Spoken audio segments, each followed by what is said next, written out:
칸트를 통한 새로운 시간을 만나고 생각하는 자신을 느낄 수 있을 것입니다. 수필과 협회는 그 새로운 시간을 여러 선생님과 함께 가지려 합니다. 그전에 먼저 인사를 올리겠습니다. 일부 사회를 맡은 김복근입니다.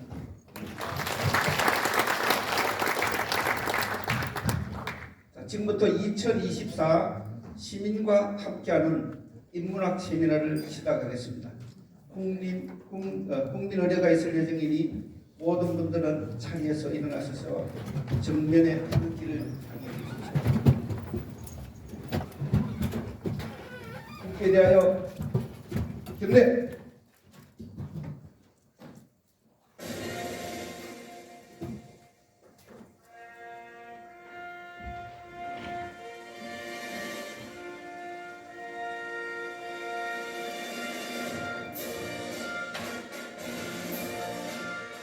나는 자랑스러운 태극기 앞에 자유롭고 정의로운 대한민국의 무궁한 영광을 위하여 충성을 다할 것을 굳게 다짐합니다.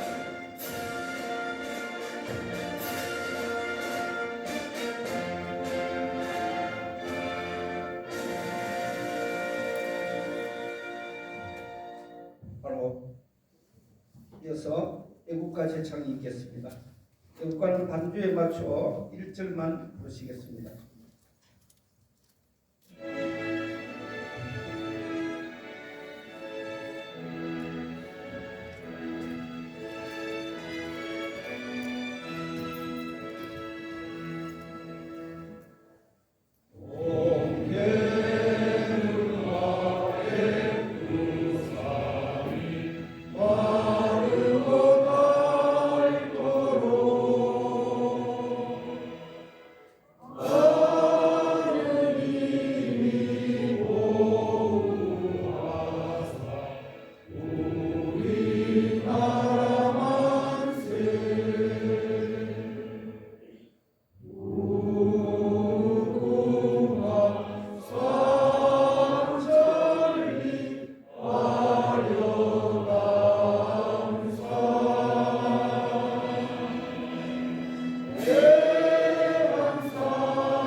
이것은 대한민국 수필가협회 정립회 회장님의 인사 말씀이 있겠습니다.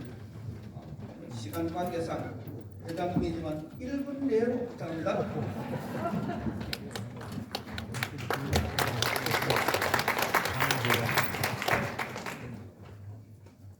비가 오는 굳은 날씨에도 불구하고 이렇게 많이 왕림해 주셔서 대단히 감사합니다.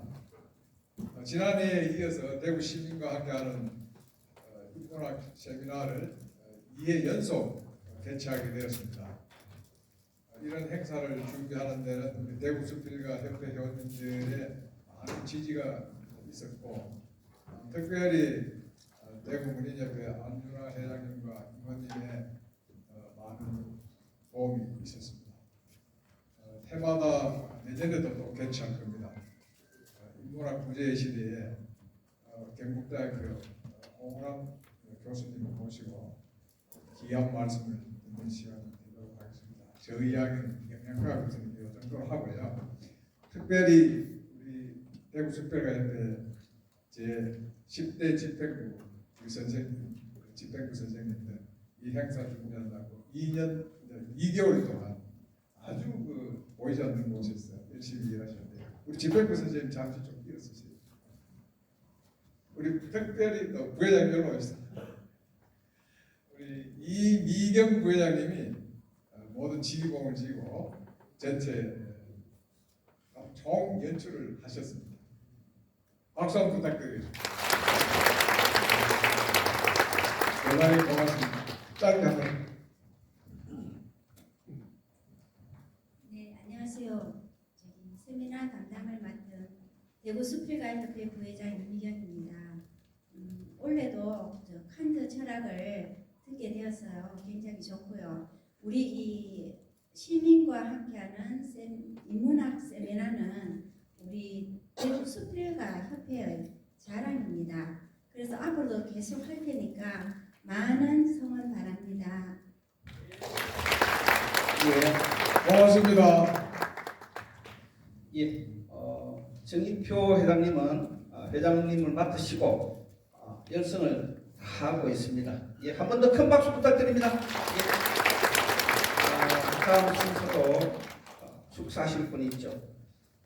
대구 문단을 위해서 큰 그림을 그리고 계시는 분입니다. 아마 잘 아시고 계시는 대구 문예협회 안윤아 회장님을 모시고 축사를 듣겠습니다. 예, 앞으로 나오시죠.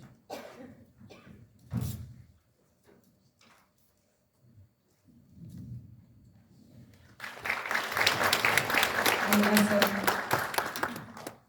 대구 문인협회 전체 행사 중에 철학적인 방면으로 다가가는 이 수필가 협회의 이 명제는 대단히 중요한 명제라고 생각합니다.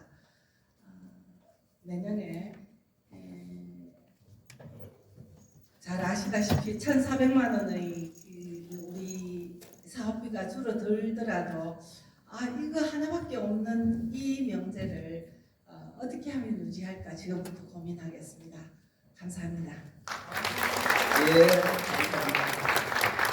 우리 그 수필가협회 예산도 팍팍 지원해 주실 분입니다. 박수 한번 더 주십시오. 예. 그래서 오늘 못 오실 분 했는데 이런 큰 자리에 빠질 수 없다 해가지고 참여하신 분입니다. 예, 대구 문학관 관장님이신 하청호 관장님을 모시고 말씀을 듣도록 하겠습니다.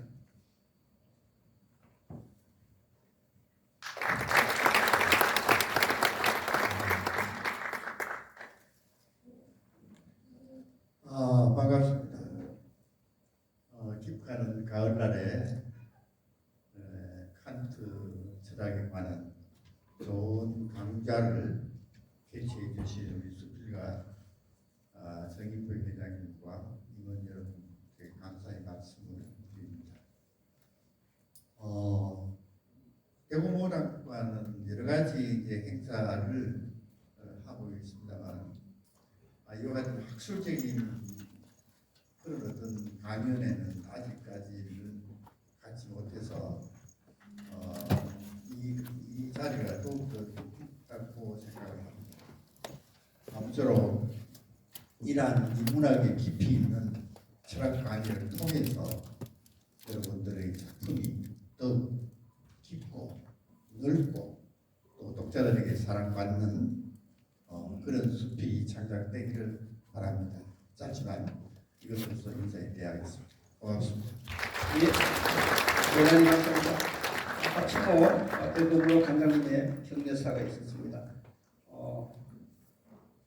마지막 하실 계시죠? 멀리서 오시는 서울서 오신 분이십니다. 한국문인협회 부회장님이신 장우변 선생님 모시고 격려사를 들으시겠습니다.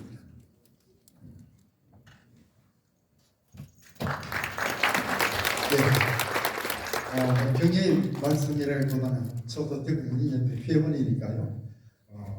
특히 우리 수필 그리고 문학은 마음을 담는 일이기도 하겠습니다. 그 마음을 담는데 크게 도움이 될 이 문학 세미나를 매년 열어주시는 우리 정인표 수필가협회 회장님과 또 이를 지원해 주시는 안윤아 대구 문인협회 회장님 그리고 또 이 자리에 사실은 경의하기 위해서 나오신 우리 도광이 전임 우리 회장님이시자 우리 고문님 그다음 여기 김상립 선생님, 하청호 관장님 다들 그리고 또 우리 협회 많은 임원 집행부 여러분 감사드립니다. 저 이야기보다는 홍구람 교수께서 하시는 세미나 내용을 한 1분이라도 더 들었으면 좋겠습니다. 우리 홍 교수님 고맙습니다. 오늘 인사를 고맙습니다.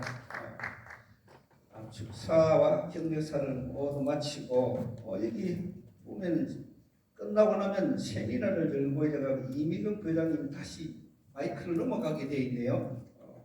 자, 마이크를 이미경 부회장님한테 안 하시렵니까? 예.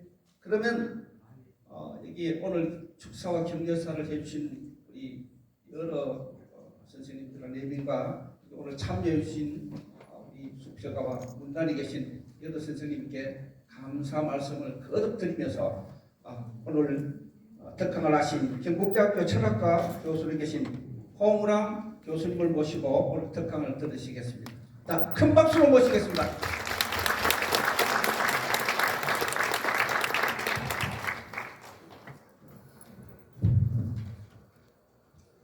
저 방금 소개받은 홍구란이라고 합니다.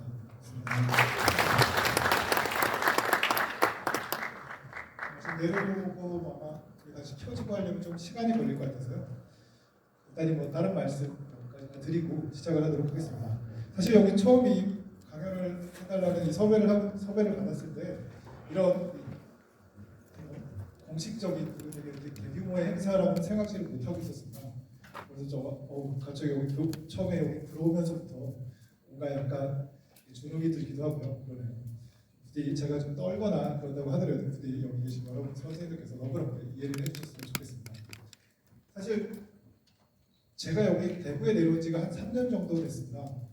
그리고 사실 생각을 하면서 제가 철학을 공부하기 시작하면서 대구에 내려와서 그것도 문인들 앞에서 특히 수필가 선생님들 앞에서 강연을 하게 되리라고 생각지 못했었거든요. 사실 저희 아버지께서 이 소설가셨습니다. 저는 소설가셨어서 제가 처음 철학을 공부한다고 했었을 때 그렇게 막 한편으로는 좋아하시죠. 워낙 그때는 화학을 전공했었거든요. 이 이공대에서 문과 쪽으로 또 옮겨간다는 생각 때문에 한편으로는 좋아하시지만 이왕이면 문학 쪽이 더 좋지 않았을까라는 생각을 하셨던 것 같기도 해요. 그래서 제가 석사 논문을 쓰고 나서 아버지께 딱히 보여드리지 않았지만 인쇄되고 나서 그래도 예의상 아버지께 이제 드렸었거든요. 그게 아마 제가 중학교 때 아버지께 보여드리고 나서 글을 한번 보여드리고 나서 처음으로 물론 제 의도와 다르게 보여드렸던 경험인 것 같아요. 제가 중학교 때 100일장에 나간다라는 이유로 아버지께 글을 보여드렸다가 정말 빨갛게 모든 글자 하나하나가 삭제되고 지워지고 한 글을 돌려받았던 경험이 있어요. 그리고 그때 이후로 절대 아버지께는 글을 보여드리지 말자라는 생각을 하고 계속해서 글을 살아왔었는데 아버지께서 석사 논문을 들고 나니 그걸 또 굳이 읽어보셨나 봐요. 근데 그때는 이제 예전처럼 그렇게 막 질타를 하진 않으셨는데 그럼에도 불구하고 이제 접속사가 너무 많다라던가 글이 반복된다, 문장이 반복된다라던가 지적을 해주시더라고요. 그 경험이 그 생각이 아직도 납니다. 아버지께서 여기 와서 강연을 한다 그러면 되게 반가워하시지 않았을까? 아버지께서 예전에 아마 제 기억으로는 제가 중고등학교 때 대구메일에서도 아마 연재를 하셨던 걸로 기억을 하는데 되게 반가워하시지 않으셨을까 생각을 합니다. 그럼 오늘 강의를 시작하려고 하는데요. 아까 이제 말씀하셨던 것처럼 특히 여기 부제에도 쓰여 있죠. 이 창작의 코페르니쿠스적 응용이라고 되어 있는데 사실 여러분들이 실제로 글을 창작하시고 이러실 때 실제로 오늘 제 강의가 직접적인 도움이 될까라는 저 스스로한테 질문을 던져보면 사실 그럴 것 같지는 않습니다. 하지만 이 칸트라는 사람을 이해하는 데 있어서 오늘 강의를 워낙 칸트라는 사람이 그 전의 철학을 이해하기 위해서 그리고 그 이후의 철학을 이해하기 위해서 여러모로 이해가 필요한 사람이니까 오늘 제 강의는 이 칸트라는 사람을 이해하기 위한 칸트라는 사람의 철학을 전반적으로 이해하기 위한 큰 그림을 그리는 정도로 이해해 보시면 어떨까 싶습니다. 여러분들께서 가지고 계시는 그 자료집을 보시게 되면 이 PPT들이 복사되어 있죠. 사실 저는 한 4시부터 6시까지로 알고 있고 그래서 2시간 풀로 강의하게 되면 어떤 식으로 준비하면 될까 싶어서 2시간 풀 강의 PPT입니다. 사실 그 강의 거기에 있는 내용들을 모두 다 할 수는 없을 것 같고요. 제가 시간이 허락하는 데까지 하도록 하겠습니다. 제가 알기로는 질의응답 포함해서 5시 반까지로 알고 있는데 맞죠? 질의응답 포함해서 5시 반. 예, 대략 그 정도로 생각하면서 진행하도록 하겠습니다. 일단 제목은 칸트와 사고방식의 혁명으로 지었습니다. 이 옆에 보이는 이 사진이 아니라 그림이죠, 사실. 이 칸트의 가장 유명한 그림 중에 하나예요. 제가 굳이 이 그림을 그려놓은 이유는 혹시 칸트를 사실 굳이 검색하실 일은 없으셨을 것 같아요. 칸트를 혹시라도 검색해 보신 분들이 계시다면 이런 사진뿐만 아니라 이런 그림뿐만 아니라 이런 그림을 보신 분도 계실 겁니다. 심지어 아마 뒤에 잠깐 소개해드리겠지만 이 칸트에 대한 책 중에서 대중서로 나와 있는 책들 중에서도 이 그림이 이제 칸트 책의 표지로 들어가기도 했었던 책도 있거든요. 제가 굳이 이걸 보여드린 이유는 이 사람은 사실 칸트가 아닙니다. 이 야콥이라는 사람은요 칸트의 제자였다가 나중에 칸트와는 약간 대립선에 서게 된 철학자예요. 그 칸트 시대의 철학자죠. 언제서부턴가 이 야콥이라는 사람의 사진이 마치 칸트인 것처럼 오해가 되고 있어요. 그래서 혹시나 이런저런 심지어 칸트 학회에서 행사를 할 때에도 이 플래카드 만드는 제자 업체한테 부탁을 하게 되잖아요. 검수를 제대로 하지 않게 되면 그 사람들이 이 그림을 가져다가 쓰는 경우가 있어요. 혹시라도 여러분들도 나중에 칸트라는 이름으로 뭘 하시게 될 때 검색을 할 때 좀 조심하시면 좋겠습니다. 아마도 이 사진이 훨씬 이 칸트의 그림보다는 이 그림이 훨씬 더 멋있게 그려져서 이 그림을 주로 쓰는 게 아닌가 싶습니다. 이와 비슷한 구도로 그려진 칸트의 그림이 있죠. 되게 비슷한 구도로 그려져 있긴 하지만 사실 이미지가 좀 다르죠. 대단히 이 야콥이는 현대적인 관점에서 봤을 때 대단히 미남처럼 보이지만 이쪽에 이 칸트의 그림을 보면 그다지 호감 가는 인상은 아니죠. 그렇죠? 칸트는 사실 옆에 딱 봤을 때는 살짝 왜소하다는 인상이 있지 않으실까요? 어렸을 때부터 자기 형제들이 일찍 죽기도 하고요. 자기 스스로도 건강에 대한 일종의 감각증에 가까울 만큼 건강을 신경 쓰고 살았다고 합니다. 그래서 특히나 이 폐에 문제가 생기지 않을까 싶어서 일종의 지금 이미 그 시대에 200년 전에 스프링으로 된 장치를 차고서 가슴을 피도록 계속해서 자세를 바로잡을 수 있도록 자세를 만들어주는 교정기구를 사용하게 됐을 만큼 되게 건강에 신경을 썼던 사람이죠. 이 사진은, 이 그림은 이 칸트가 태어난 곳을 가리켜주는 지도입니다. 보시면 여기 칼리닝그라드라고 되어 있죠. 사실 칸트가 어디서 태어났느냐라고 보시게 되면 되게 칼리닝그라드라고 소개되어 있지는 않아요. 대개는 퀘니스베르그라고 나옵니다. 사실 이 지역은 지금 여기 표시된 칼리닝그라드라고 표시되어 있는 이 지역은 사실 퀘니스베르그와 같은 지역입니다. 워낙 칸트가 태어났던 시절에 퀘니스베르그라는 지역은 이 프로이센 국가의 일부였었죠. 프로이센 국가의 거의 수도에 가까울 만큼 번성했던 도시였습니다.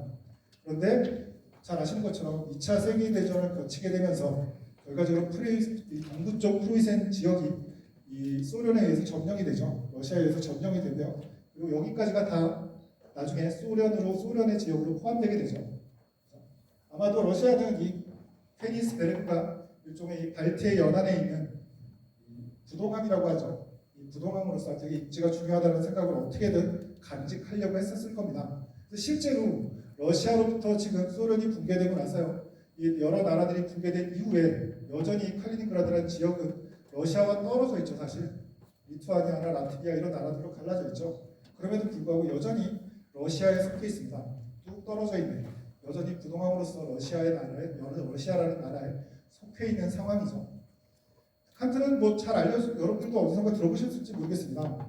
이 자기가 태어난 곳 여기는 칼리닝그라드라고 써 있지만 퀘니스베르그라는 곳에서 거의 뭐 한 번도 떠나지 않는 철학자로 흔히 알려져 있죠. 실제로 그렇습니다. 실제로 칸트는 태어나서부터 죽을 때까지 퀘니스베르그 근교를 벗어난 적이 없다고 합니다. 뭐 사실 뭐 여행을 갔던 적이 있을지 모르겠지만 실제로 거주지를 그 이상으로 넘어가서 했었던 적이 없었다고 해요. 나중에 다시 말씀드리겠지만 칸트가 교수가 된 게 칸트가 1724년에 태어나서 1770년에 교수가 됩니다. 50 가까이 돼서 교수가 되게 늦게 된 편이죠. 그죠? 그러니 아마도 사실 생계를 유지하는 데 있어서 교수 자리를 차지하고 있지 못하다 보니 아마 여러 가지 문제가 있었을 거예요. 근데 그 전에 1770년에 교수가 되기 전에 이미 몇몇 학교로부터 교수 제안을 받았었다고 합니다. 근데 그럼에도 불구하고 이 자신이 태어난 이 지역을 떠나지 않았다고 하죠. 어쨌건 이 퀘니스베르그가 바로 칸트가 태어난 곳이죠. 실제로 칸트가 여기서 태어났기 때문에 죽기도 여기서 계속해서 저기서 거주를 하고 살았기 때문에 죽은 것도 저기겠죠. 실제로 칸트의 묘도 저기 있습니다. 최근에 들은 말에 의하면 어떤 분이 저기 이제 퀘니스베르그라는 곳에 여행을 가서 칸트의 묘지를 꼭 보고 싶다라는 의지를 가지고 여행을 가셨는데 칸트의 묘지를 찾지 못하셨다고 해요. 왜 그런지는 잘 모르겠습니다. 사실 저희 같은 사람이 막연하게 생각할 때에는 퀘니스베르그라는 곳에서 대단히 관광의 관점에서 대단히 중요한 곳이 아니었을까 싶은데 찾을 수 없었다라고 말씀을 하시더라고요. 안내 표지판도 없었고요. 저도 그 점에 대해서 나중에 한번 찾아봐야 될 것 같습니다. 아마 이 묘지에 대한 이야기는 뒤에 다시 등장하게 될 겁니다. 칸트의 생애에 대해서 먼저 잠깐 말씀을 드려볼까요? 앞서 말씀드린 것처럼 1724년에 동프로이센의 퀘니스베르크, 지금은 칼리닝그라드에서 출생을 했죠. 그죠? 이 경건주의라는 분위기가 뭔지 아시는 분들도 계시겠지만 이 기독교의 한 분파입니다. 이 당시 루터주의가 종교개혁이 일어나고요. 루터주의 기독교에 의해서 지배되고 있었던 그 당시 전체적으로 독일 프로이센 지역은 루터교의 영향이 되게 컸었는데요. 이 루터교가 여전히 종교개혁을 했음에도 불구하고 의식과 의례 이런 것들을 강조하는 측면이 여전히 있었다고 합니다. 그러다 보니 그에 반대되는 흐름으로 생겨난 흐름 중에 하나가 이 경건주의라고 해요. 이 교회나 이런 식의 의례 중심이 아니라 각 개인이 가지고 있는 건강한 마음의 초점을 맞추고 하는, 어떻게 보면 민중들의 종교 같은 느낌이 있었다고 합니다. 이 실제로 칸트가 대단히 존경했었던 칸트의 어머니도 이 경건주의자 중에 한 명이었었다고 이야기를 하고요. 실제로 그 가정에서 태어나서 아버지는 그다지 부유한 집안은 아니었다고 합니다. 이 말발굽이라고 하죠. 마구들 생산하는 당시 수공업의 장인 중에 한 명이었었다고 해요. 대단히 뭐 이렇게 부유한 집안 속에 태어나진 않았죠. 그럼에도 불구하고 이런저런 사람들한테 나름대로 학업적인 재능을 인정받았는지 여러 사람의 도움으로 학교에 무사히 진학을 할 수 있었고요. 나아가서 퀘니스베르크 대학에서 이런저런 뭐 철학이라든가 수학이라든가 자연과학이라든가 이런 것들을 공부했다고 합니다. 그리고 드디어 이 사실 졸업을 하고 나서 1724년이니까요. 이 박사학위 취득한 게 31살 정도 되죠. 그 정도면 충분하지 않느냐라는 생각을 하실 수 있었겠지만 저 당시만 하더라도 박사학위를 훨씬 더 일찍 받았습니다. 아마 칸트는 생계 때문에 이 대학을 졸업하고 나서 이런저런 가정교사 일을 꽤 했었다고 하고요. 그리고 나서 뒤늦게 조금 늦게 박사학위를 취득했다고 합니다. 그리고 나서 무려 15년이나 강사 생활을 했던 거죠. 특히 프리바 도첸트라고 독일에서 이 사강사라고 흔히들 이야기합니다. 저 직업은 어떤 식으로 돈을 벌게 되냐 하면 실제로 예컨대 저 같은 경우도 학교에서 학생들한테 강의를 하고 학교로부터 돈을 받게 되잖아요. 근데 저 사강사라는 건 뭔가 하면 자기 스스로 이 강의 공고문을 붙입니다. 강의 공고문을 붙이게 되면 그 강의 공고문을 보고 학생들이 모여들어요. 학생들이 모여들게 되면 학교로부터 그때 모인 학생들로부터 직접 돈을 받는 거예요. 그중에 개인 강사와 개인 강사와 차이가 없죠. 그러니 대단히 불안정했을 겁니다. 근데 그럼에도 불구하고 칸트는 강의를 되게 잘했었다고 합니다. 강의를 되게 잘했어서 그런지 매번 강의석이 꽉꽉 찰 만큼 강의가 잘 유지됐다고 합니다. 그리고 나서 1770년에 드디어 이 퀘니스베르크 대학에 교수로 취임하게 되죠. 이 1770년에 교수로 취임하게 되는데 여러분들이 잘 어디선가 들어보셨을 이 칸트의 가장 대표적인 책 중에 하나라고 이야기하는 순수이성 비판이 등장한 건 1781년입니다. 칸트가 1770년에 교수가 취임됐을 때에는 그 전에 무수히 많은, 꽤 무수히까지는 아니지만 꽤 많은 논문들을 발표하고 학문적인 성과를 냈었겠죠. 그러니까 아마 대학의 교수로 취임할 수 있었을 겁니다. 그런데 많은 사람들은 이 칸트가 대학교 교수로 취임하게 되면 좀 더 안정적인 생활 속에서 더욱더 많은 연구를 할 것이다 라고 기대를 했을 텐데, 보시면 아시겠지만 순수이성 비판이라는 책이 출판된 건 약 11년 뒤입니다. 약 10년 뒤에 칸트의 본격적인 책이 출판돼요. 이 시기를 침묵의 10년이라고 부릅니다. 칸트가 교수에 취임하고 나서 10년 동안 아무런 학문적인 성과물을 발표하지 않습니다. 침묵을 거듭한 이후에 10년의 세월이 지난 뒤에야 드디어 이 순수이성 비판이라는 책이 발표되죠. 그럼 칸트는 큰 야심을 가지고 10년 동안 준비해서 저 책을 출판했을 겁니다. 물론 저 책이 출판됐을 당시에는 사람들한테 많은 주목을 받지는 못했다고 해요. 그러다 보니 이제 칸트도 되게 조바심이 났을 거고요. 그리고 간간히 혹은 어쩌다가 출판된 서평을 보더라도 이 칭찬의 말보다는 오히려 혹평에 가까운 혹은 오해에 가까운 서평이 실리곤 했었고요. 뭐 그런 과정에 그럼에도 불구하고 자신의 이제 철학적인 입장을 포기하지 않았죠. 그리고 차근차근 서서히 칸트가 이 학계의 철학계의 주목을 받기 시작을 합니다. 그리고 나서 이어서 출판된 비판서가 실천이성 비판이라는 책이죠. 그리고 그로부터 2년 뒤에 판단력 비판을 발표하면서 우리가 하거든 칸트의 3대 비판서라고 이야기를 하는 순수이성 비판, 실천이성 비판, 그리고 판단력 비판, 저 세 권의 책이 모두 다 출판되게 됩니다. 그러니 칸트의 철학 체계에 대한 큰 그림을 그리시려면 아마도 저 세 권의 책들이 어떤 내용들을 다루고 있는지를 먼저 염두에 두셔야 될 겁니다. 그리고 그 책의 속에서 순수이성 비판이라는 책이 무엇을 다루고 있는 것인지 이해를 하시는 게 좋겠죠. 첫 번째로 보셔야 될 건 순수이성 비판이겠죠. 역시 이 순수이성 비판이라고 이야기를 한다면 제목에서도 드러나죠. 순수한 이론적인 이성이 어떻게 가능한지를 탐구하는 책입니다. 되게 이상한 표현이죠. 순수한 이성, 이론 이성, 순수한 이론적 이성이 도대체 뭘까? 즉 이성이라는 건 여기서 기본적으로 여기서 이야기하는 이성이라는 것은 이론적인 인식을 위한 인식 능력을 가리킵니다. 즉 순수한 이론적인 인식을 가능하게 만드는 그런 능력이 어떻게 가능할까를 더 비판적으로 검토하는 책이 순수 이성 비판이라는 책입니다. 특히나 이 순수한 이론적인 인식은 뭐와 관련되어 있을까요? 지식의 문제와 관련되어 있겠죠. 그죠? 우리가 흔히도 알고 있는 지식의 문제입니다. 두 번째 책인 실천 이성 비판은 역시 비슷한 맥락을 이야기하는 순수한 실천적인 이성의 가능성을 이야기합니다. 즉 순수한 이성이라는 이때 이성이라는 건 인식 능력으로 이론적인 인식을 가능하게 만드는 그런 능력이 아니라 우리가 윤리적으로 올바르게 행위할 수 있도록 인도할 수 있는 그런 의지 능력을 가리킵니다. 그럼 순수한 의지 능력이 어떻게 가능한지 나아가서 우리가 어떻게 윤리적으로 올바른 행위를 할 수 있는지를 검토하는 책이 이 실천 이성 비판이죠. 이 첫 번째 순수 이성 비판이 지식의 문제를 다루고 있다면 이 두 번째 실천 이성 비판은 도덕 혹은 윤리의 문제를 다루고 있다라고 생각하실 수 있습니다. 마지막 판단형 비판은 이 첫 번째가 지식의 문제, 이론과 관련되어 있고 두 번째 실천 이성 비판이 도덕, 윤리 혹은 실천과 관련되어 있다면 그 이론과 실천을 통일하는 판단력이라는 독특한 능력의 가능성을 검토합니다. 다시 말하면 이 순수 이성 비판이라는 이 책은 지식의 문제로서 지식은 대개 무엇을 대상으로 삼을까요? 우리가 무언가를 안다라고 이야기를 한다면 우리 주변에 있는 세계를 안다라고 이야기하는 것이 가장 기본적인 거예요. 그래야지 우리가 이 세계 속에서 우리 주변 세계 속에서 잘 살아갈 수 있을 테니까요. 즉 우리의 주변 세계를 한마디로 이야기한다면 자연이라고 볼 수가 있습니다. 즉 첫 번째 책의 주제는 지식이지만 그 지식의 대상은 자연이 되겠죠. 그죠? 두 번째 책은 말 그대로 윤리의 문제입니다. 윤리의 문제, 도덕의 문제를 다룰 때 우리가 가장 주목해야 될 것은 무엇인가 하면 자연이 아니라 자유입니다. 내가 나의 행위를 자유롭게 할 수 있어야지만 우리가 윤리적으로 누군가를 비난하거나 칭찬할 수 있겠죠. 그죠? 그러니까 언제나 윤리 혹은 도덕의 문제를 이야기할 때 문제의 초점이 되는 건 자유입니다. 자연이란 건 마땅히 그러한 것이죠. 이미 정해져 있는 겁니다. 그에 반해서 자유는 그렇지 않은 걸 이야기하겠죠. 내가 원하는 바에 따라서 이렇게 할 수도 있고 이렇게 하지 않을 수도 있는 그 자유.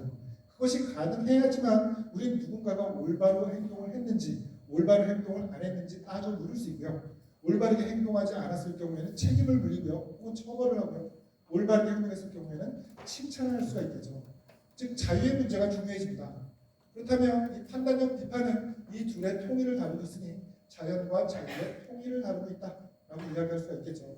이런 식의 칸트의 아이디어를 좀 더 극적으로 표현하고 있는 유명한 문구가 있습니다. 바로 이게 이 문구예요. 생각하면 생각할수록 점점 더 큰 경탄으로 내 마음을 채우는 곳이 두 가지가 있는데 그 하나는 내 위에 별이 빛나는 하늘과 내 안에 도덕 법칙이다 라는 유명한 말이죠. 실천성 비판의 마지막에 등장하는 문구입니다. 제가 아까 묘지에 대한 이야기가 다시 나올 거다라고 잠깐 말씀을 드렸었죠. 실제로 칸트는 이 말이 마음에 들었는지 아니면 이 칸트의 장례식을 주관했던 사람의 마음에 저 문구가 들었는지 모르겠지만 실제로 칸트의 묘지에 그 묘비에는 칸트의 이름과 더불어서 이 문구가 써 있었다고 합니다. 사실 이 문구는 칸트의 전체 철학 체계를 그려내는 데서 되게 중요한 역할을 하게 됩니다. 그러니 이 문구가 등장하고 있는 맥락을 좀 지루하시겠지만 원문을 보면서 다시 한번 볼까 합니다. 한번 읽어보시죠.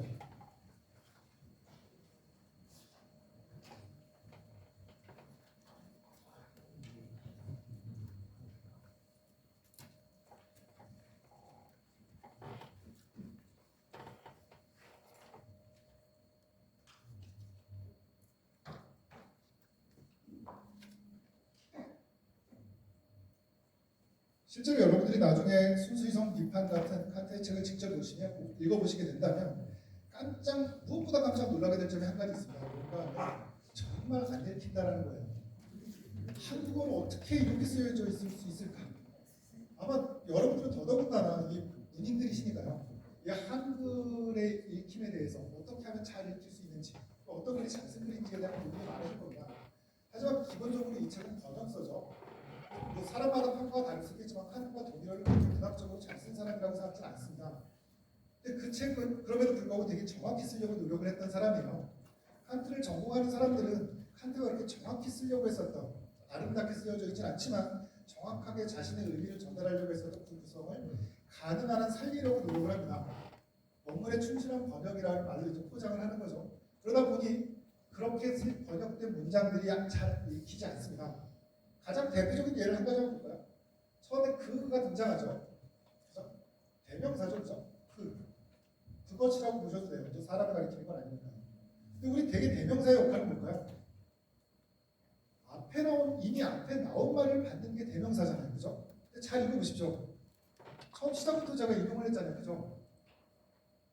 그러면 제가 되게 뭐라고 할까 예의 없이 인용을 하게 되겠죠. 앞에 나온 말을 받아야 되는데 앞에 나온 말이 나오지 않잖아요. 그럼에도 불구하고 제가 저렇게 인용을 하는 건 왜 그럴까요? 그것은 뒤에 있는 말을 가리킵니다. 영어의 문장들을 독일어죠. 독일어의 문장을 옮기다 보니 이 수식하는 말이 먼저 우리나라 말에서 수식하는 말이 먼저 등장하게 되죠. 그렇죠? 그리고 뒤에 그 수식되는 대상이 뒤에 등장합니다. 하지만 대개 서양 말들은 수식하는 말들이 특히나 수식어구가 길어지게 되면 수식하는 말들이 뒤에 붙는 경우가 많습니다. 그러다 보니 수식하는 말들을 먼저 집어넣은 거예요. 근데 그냥 집어넣다 보니 잘 안 되죠. 그러다 보니 억지스럽게 이렇게 된 겁니다. 자주 그리고 계속해서 숙고하면 할수록 점점 더 새롭고 점점 더 큰 경탄과 외경으로 마음을 채우는 것이 두 가지 것이 있다. 그런데 그것이 뭘까라고 생각해본다면 내 위에 별이 빛나는 하늘과 내 안에 도덕법칙이다라는 거예요. 실제로 독일어 원문을 보게 되면 얘가 먼저 등장하게 되겠죠. 바로 이것들이 있는데 이것들이 언제나 내 경탄, 내 마음속에 경탄을 불러일으킨다라는 겁니다. 이해되시나요? 무슨 말씀 드리는지.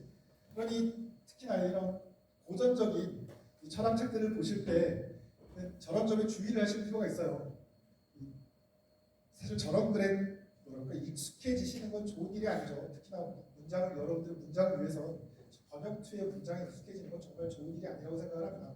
저처럼 이제 그냥 공부를 하는 사람들이야 저게 전형적인 번역투지라고 이해를 하고 받아들이지만 여러분들께서는 그러실 필요가 없으시겠죠. 대신 저걸 받아들이실 필요는 없지만 이런 의도에서 사용을 했구나 정도는 아마 이해하실 수 있을 겁니다. 핵심은 이겁니다. 지금 두 가지를 대조하고 있어요. 내 위에 별이 빛나는 하늘과 내 안에 있는 내 바깥에 특히나 내 위에서 별이 빛나고 있습니다. 그리고 내 안에는 도덕 법칙이 있어요. 둘 중에 어느 하나만이 아니라 두 가지 모두가 나한테 끊임없는 경탄을 불러일으킨대요. 나라는 비단 칸트만이 아닐 겁니다. 모든 인간은 이 두 가지에 대해서 경탄을 해요. 이 두 가지는 각각 무언가를 상징하고 있겠죠. 첫 번째, 내 위에 별이 빛나는 하늘이 상징하고 있는 건 앞서 말씀드린 것처럼 자연입니다. 언제나 전통적으로 기원 전서부터 이 기원 후까지 근대 시대까지 계속되고 현대도 마찬가지죠. 사람들이 자연 세계를 탐구할 때 가장 궁극적으로 관심을 가졌던 것들이 뭘까요? 천체의 움직임이에요. 언제나 변함없이 우리 앞에서 실제로 우리의 감각기관을 통해서 관찰하게 되는 우리 눈앞에 있는 많은 것들은 변하긴 변화되고 그 변화의 모습이 끊임없이 바뀝니다. 어떨 때는 이렇게 변하고요. 어떨 때는 저렇게 변해요.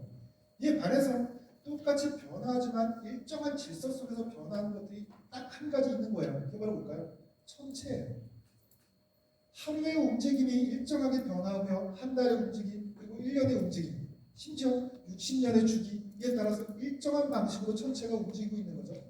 이 놀라운 질서가 도대체 어떻게 가능할까? 이 자연의 질서는 어떻게 가능할까? 그리고 우리 그런 자연의 질서를 어떻게 인식할 수 있을까?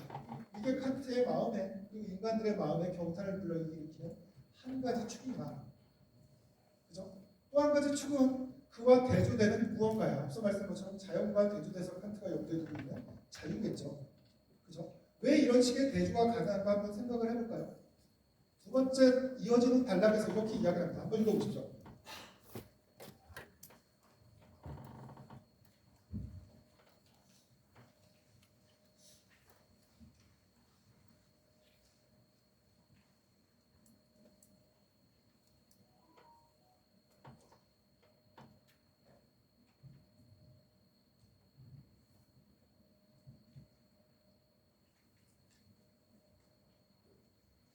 여전히 잘 안 들리시겠지만 큰 그림으로만 말씀을 드리자면 첫 번째 칸트는 두 가지를 대조하고 있다고 말씀을 드렸죠.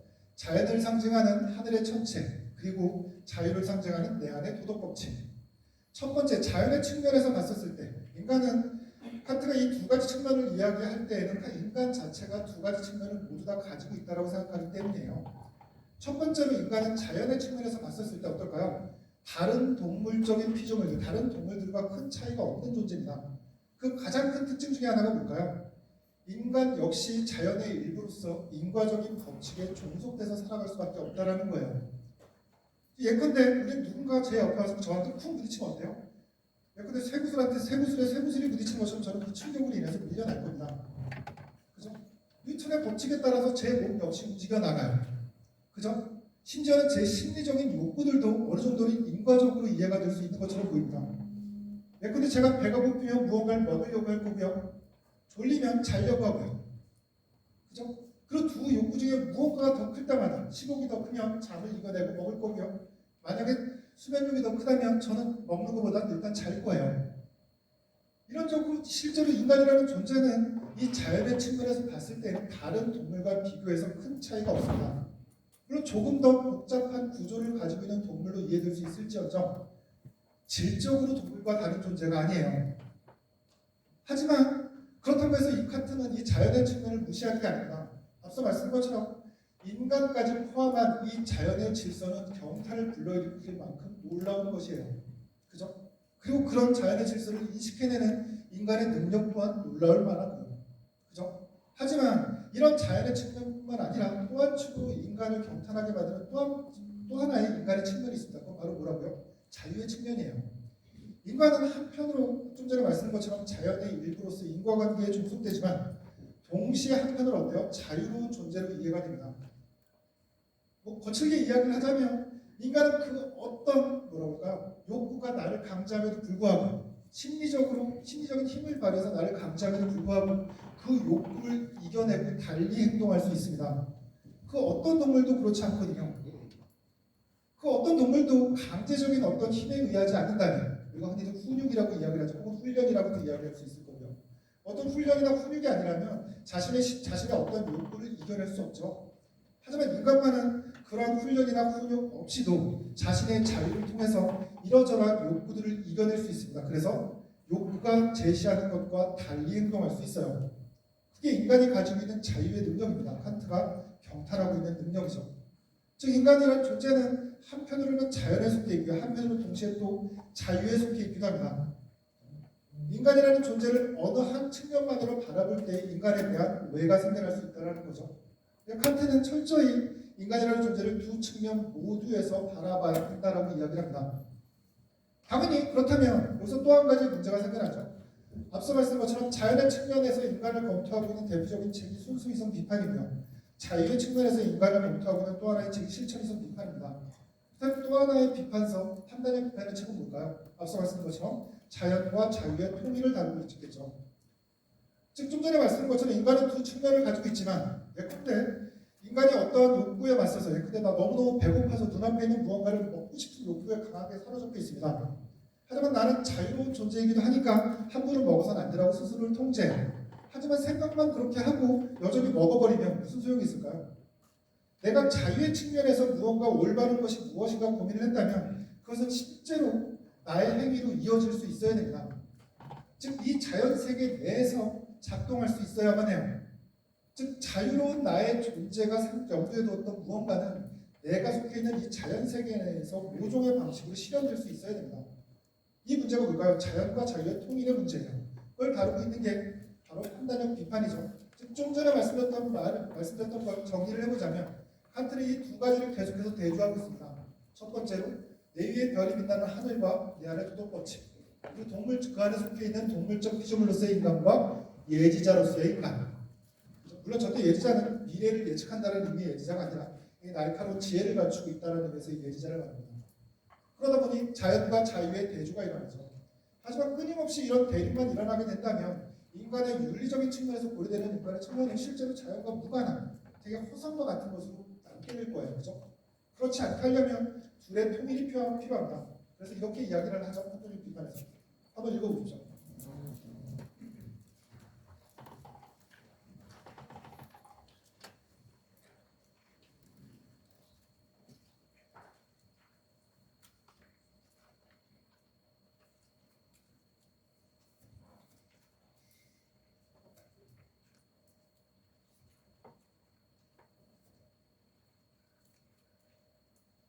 어떠세요? 이 글은 여전히 안 읽히죠?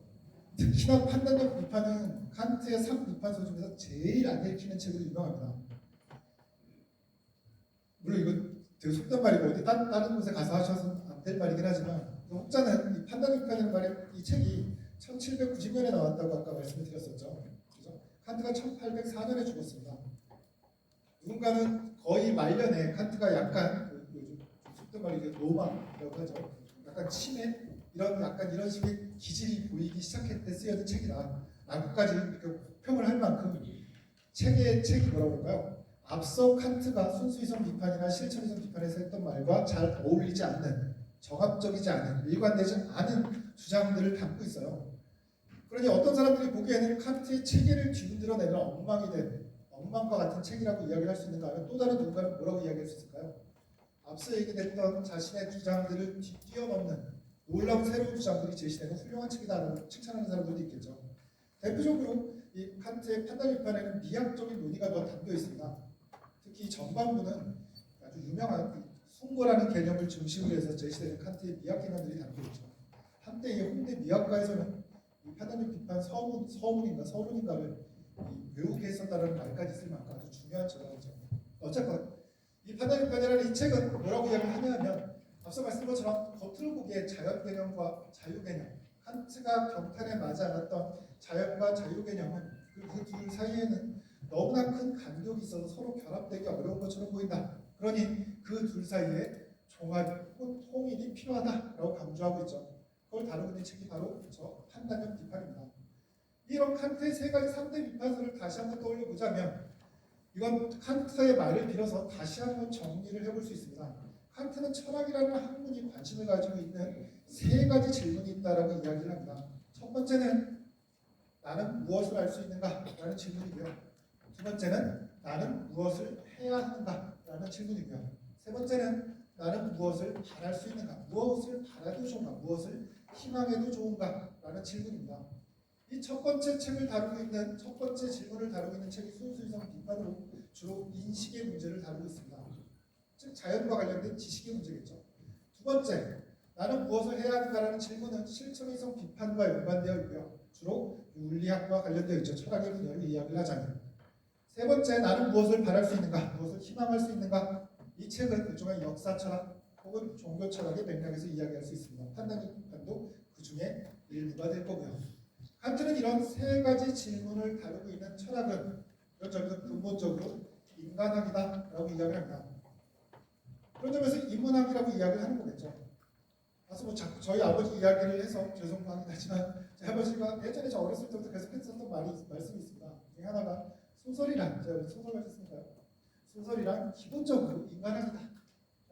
계속해서 말씀하셨던 적이 있었죠. 나름대로 이 문학이라는 것이 넓은 의미에서의 문학이 되겠죠. 철학, 사학까지 다 포함하는 의미에서 넓은 의미의 문학이라고 한다면 다들 이 인간이라는 것을 주제로 삼고 있지 않나 싶습니다. 철학도 마찬가지로 칸트도 그렇게 생각을 한 거죠. 만약 인간학의 일부로서 칸트가 제시한 세 가지 질문, 그리고 칸트의 기저라고 이야기하는 세 가지 비판서를 고려하신다면 칸트가 그렇게 멀게는 느껴지시는 것 겁니다. 그럼에도 불구하고 우리가 지금 이 자리에서 초점을 맞추고 있는 그 중에서 어떻게 보면 시작이 되는 책이죠. 순수이성 비판입니다. 순수이성 비판은 말 그대로 많은 내용을 담고 있긴 하지만 순수이성 비판의 핵심적인 아이디어가 뭐냐라고 누군가가 묻는다면 그에 대해서 칸트가 무엇이라고 대답할까를 생각해 본다면 아마도 사고방식의 혁명이라는 말로 요약해 볼 수 있지 않을까 싶어요. 인식의 문제, 나는 무엇을 알 수 있는가, 인간이란 존재는 무엇을 알 수 있는가라는 이 질문과 관련해서, 인식론적인 질문과 관련해서 칸트는 기존 철학이 이런 질문에 대한 답을 올바로 제시하지 못했다라고 생각합니다. 그러니 기존 철학의 한계를 비판하게 되겠죠.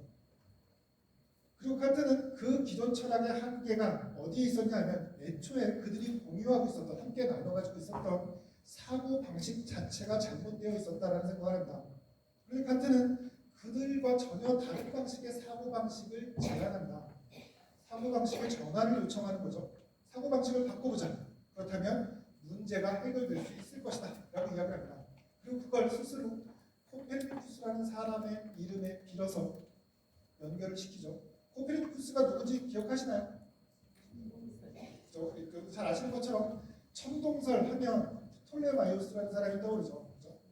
이 아주 초기에 이 천체의 움직임은 이 지구를 중심으로 모든 천체들이 움직이고 있다라는 이 가설적인 과학 이론을 우리 뭐라 불러요? 천동설이라고 부릅니다. 그 천동설을 대표하는 사람의 이름으로 우리가 흔히들 떠올리는 게 프톨레마이오스죠. 그죠? 하지만 한참 뒤에 점점 사람들의 관측 기술이 발달하고요. 그리고 지금까지 쌓여왔던 천체에 대한 관측 증거도 축적되면서 코페르니쿠스라는 사람이 새로운 가설을 제시합니다. 그게 바로 지동설이죠.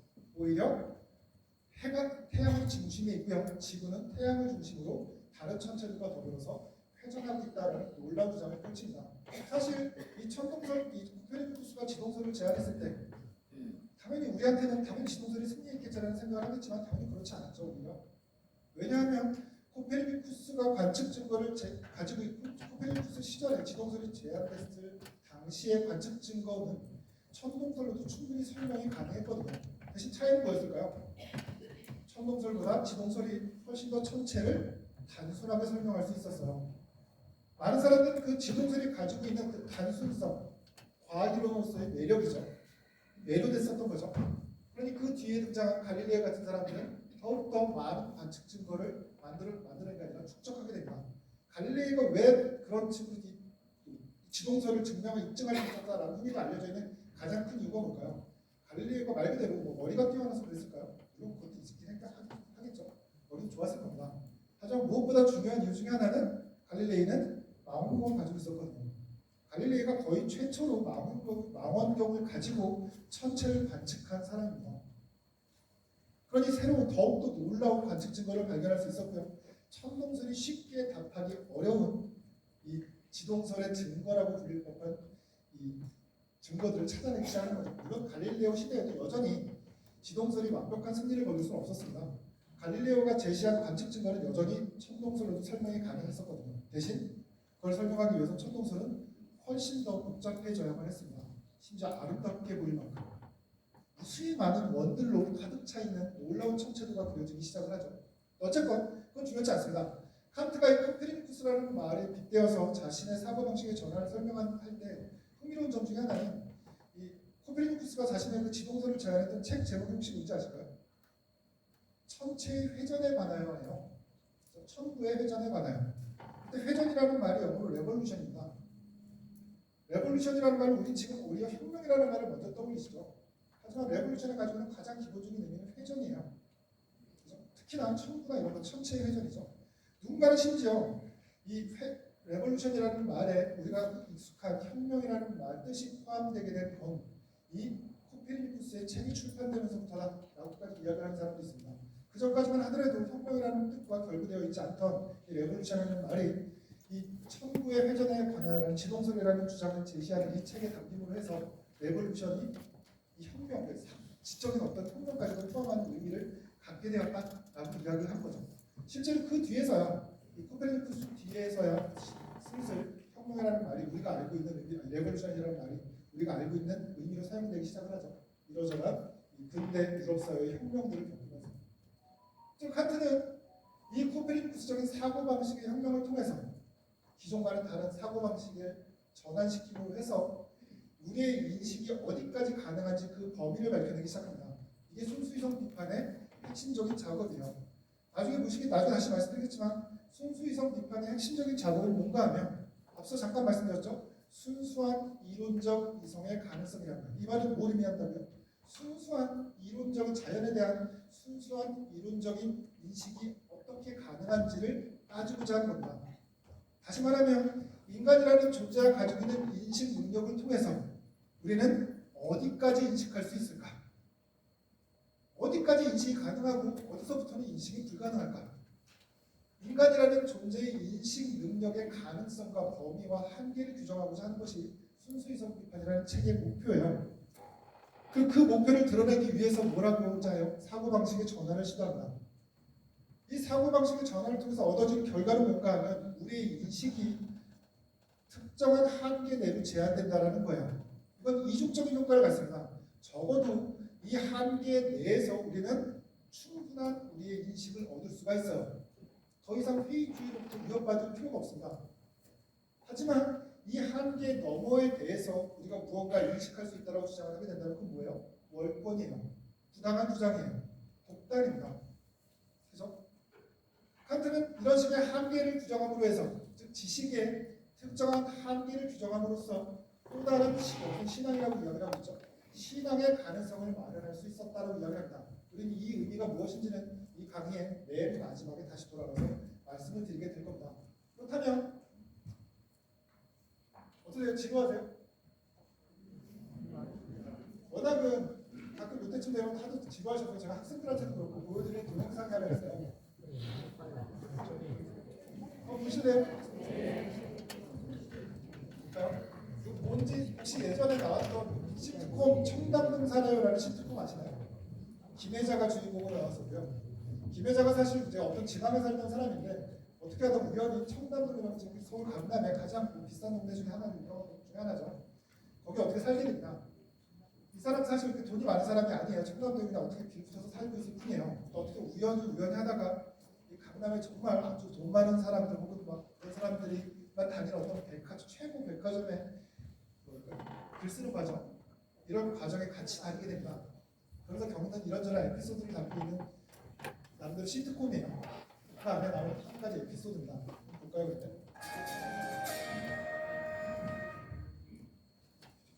이 책 읽으셨어요? 네, 그래요. 읽었어요. 정말 괜찮지 않아요?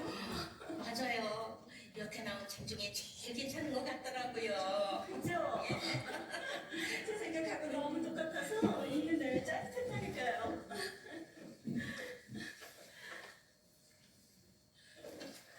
고등학교 때 배웠잖아요. 깡패 순수해서. 그게 배운 거니? 들어본 거지? 제대로 잘 된 책이에요. 읽어보세요. 너무 재밌어서 이틀 만에 다 읽었잖아요. 이게 재밌어? 진짜? 오늘 첫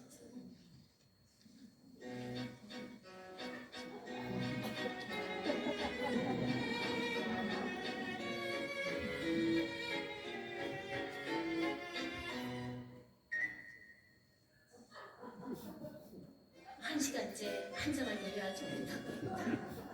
읽고 또 읽고 60년 동안 한국말 쓰고 산 사람도 이해할 수 없게 이렇게 어렵게 쓸 수 있다는 게 놀랍다.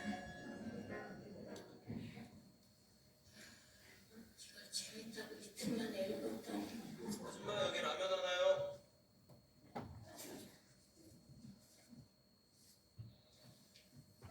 하긴 너희들이야 살림을 하니 뭘 하니. 읽고 싶으면 48시간 앉아 책만 읽어도 누가 뭐라 그러겠니? 나 종일 밖에서 일하고 집에서 살림하고 책 좀 읽어볼까 싶어 잠자리에서 책을 펴면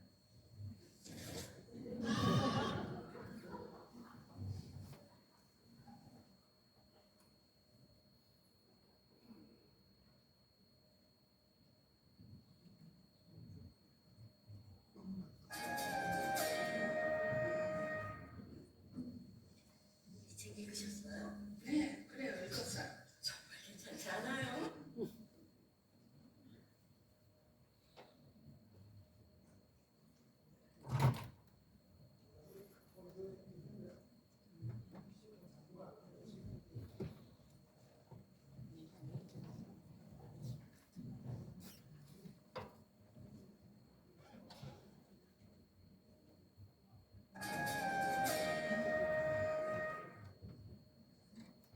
내가 어떤 건지 아시겠죠?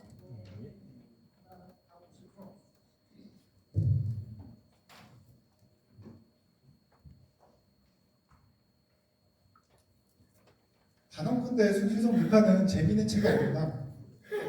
이틀 만에 읽을 책도 아니고요. 이틀 만에 읽어야 될 책도 아닙니다. 그렇게 굳이 그렇게까지 읽어낼 필요가 없죠, 사실. 실제로 정말 보시면 저런 식의 생각이 드실 필요가 있어요. 제가 뭐 이걸 잠깐 보여드리는 이유는 되게 저도 학생들한테도 이제 이런 식의 수업을 하게 될 때에는 순수이성 비판 들어가기 전에 학생들한테 대략적인 소개를 하거든요. 이러이러한 맥락 속에서 쓰여진 책이다. 그리고 나서 들어가기 직전에 되게 이 동영상을 보여드리거나 동영상을 보여주곤 해요. 그만큼 너무 여러분들이 보시다가 읽히지 않는다라는 건 여러분들이 잘못되어 있기 때문이 아닙니다. 글이 워낙 그런 거예요. 특히나 한글 번역이 정말 마땅치 않습니다. 이미호 선생님이시죠. 이미호 선생님께서 저한테 이제 의뢰를 하시면서 이 같이 읽을 만한 책들을 좀 소개해달라라는 생각이 떠올라서 지금 이 맥락쯤에서 소개해드리는 것이 어떨까 싶어서 잠깐 순수이성 비판으로 들어가기 전에 말씀을 드릴까 합니다. 뭐 우리나라에 순수이성 비판 책이 몇 군데 아마 번역이 되어 있을 거예요. 몇 군데 번역되어 있을 텐데 제가 알라딘에서 한번 찾아봤더니 한 3가지 정도가 나오더라고요. 첫 번째 보시는 이 책 아까 보셨죠? 이 사람 누구라고요? 야곱이구나. 칸트가 아니죠? 실제로 정말 이 책에 표지에 이 사람의 그림이 들어가 있다면 참 창피한 일이죠, 사실. 나름대로 동서문화사라고 나름대로 오랜 전통을 가지고 있는 출판사죠. 거기에 나와 있는 책이 정말로 저렇게 나와 있지는 않길 바랍니다. 어쨌건 이 책은 보실 필요 없어요. 이 책은 보실 필요 없고요. 굳이 뭐 보실 필요 없다고 생각하실 필요까지는 없습니다. 사실 수의성 비판을 읽는 목표는 사람들마다 다 다를 거거든요. 그죠? 저처럼 저 칸트를 전공해서 작과 하나하나를 볼 사람들도 있을 거고요. 그렇지 않고 전체적인 관점에서 무엇을 볼 것인가 라는 걸 염두에 두시는 분들이 계신데 만약 그런 생각을 가지고 계신다면 이 책을 보시는 것도 괜찮습니다. 하지만 그럼에도 불구하고 제가 굳이 이 책을 보실 필요가 없다고 이야기하는 이유는 이 책과 큰 가격 차이가 그렇게 나지 않지 않을까 싶어요. 이 책이 오래된 번역이긴 하지만 그래도 이 책이 조금 더 정확합니다. 적어도 칸트의 구절들과 관련해서 더 정확하게 번역이 되어 있거든요.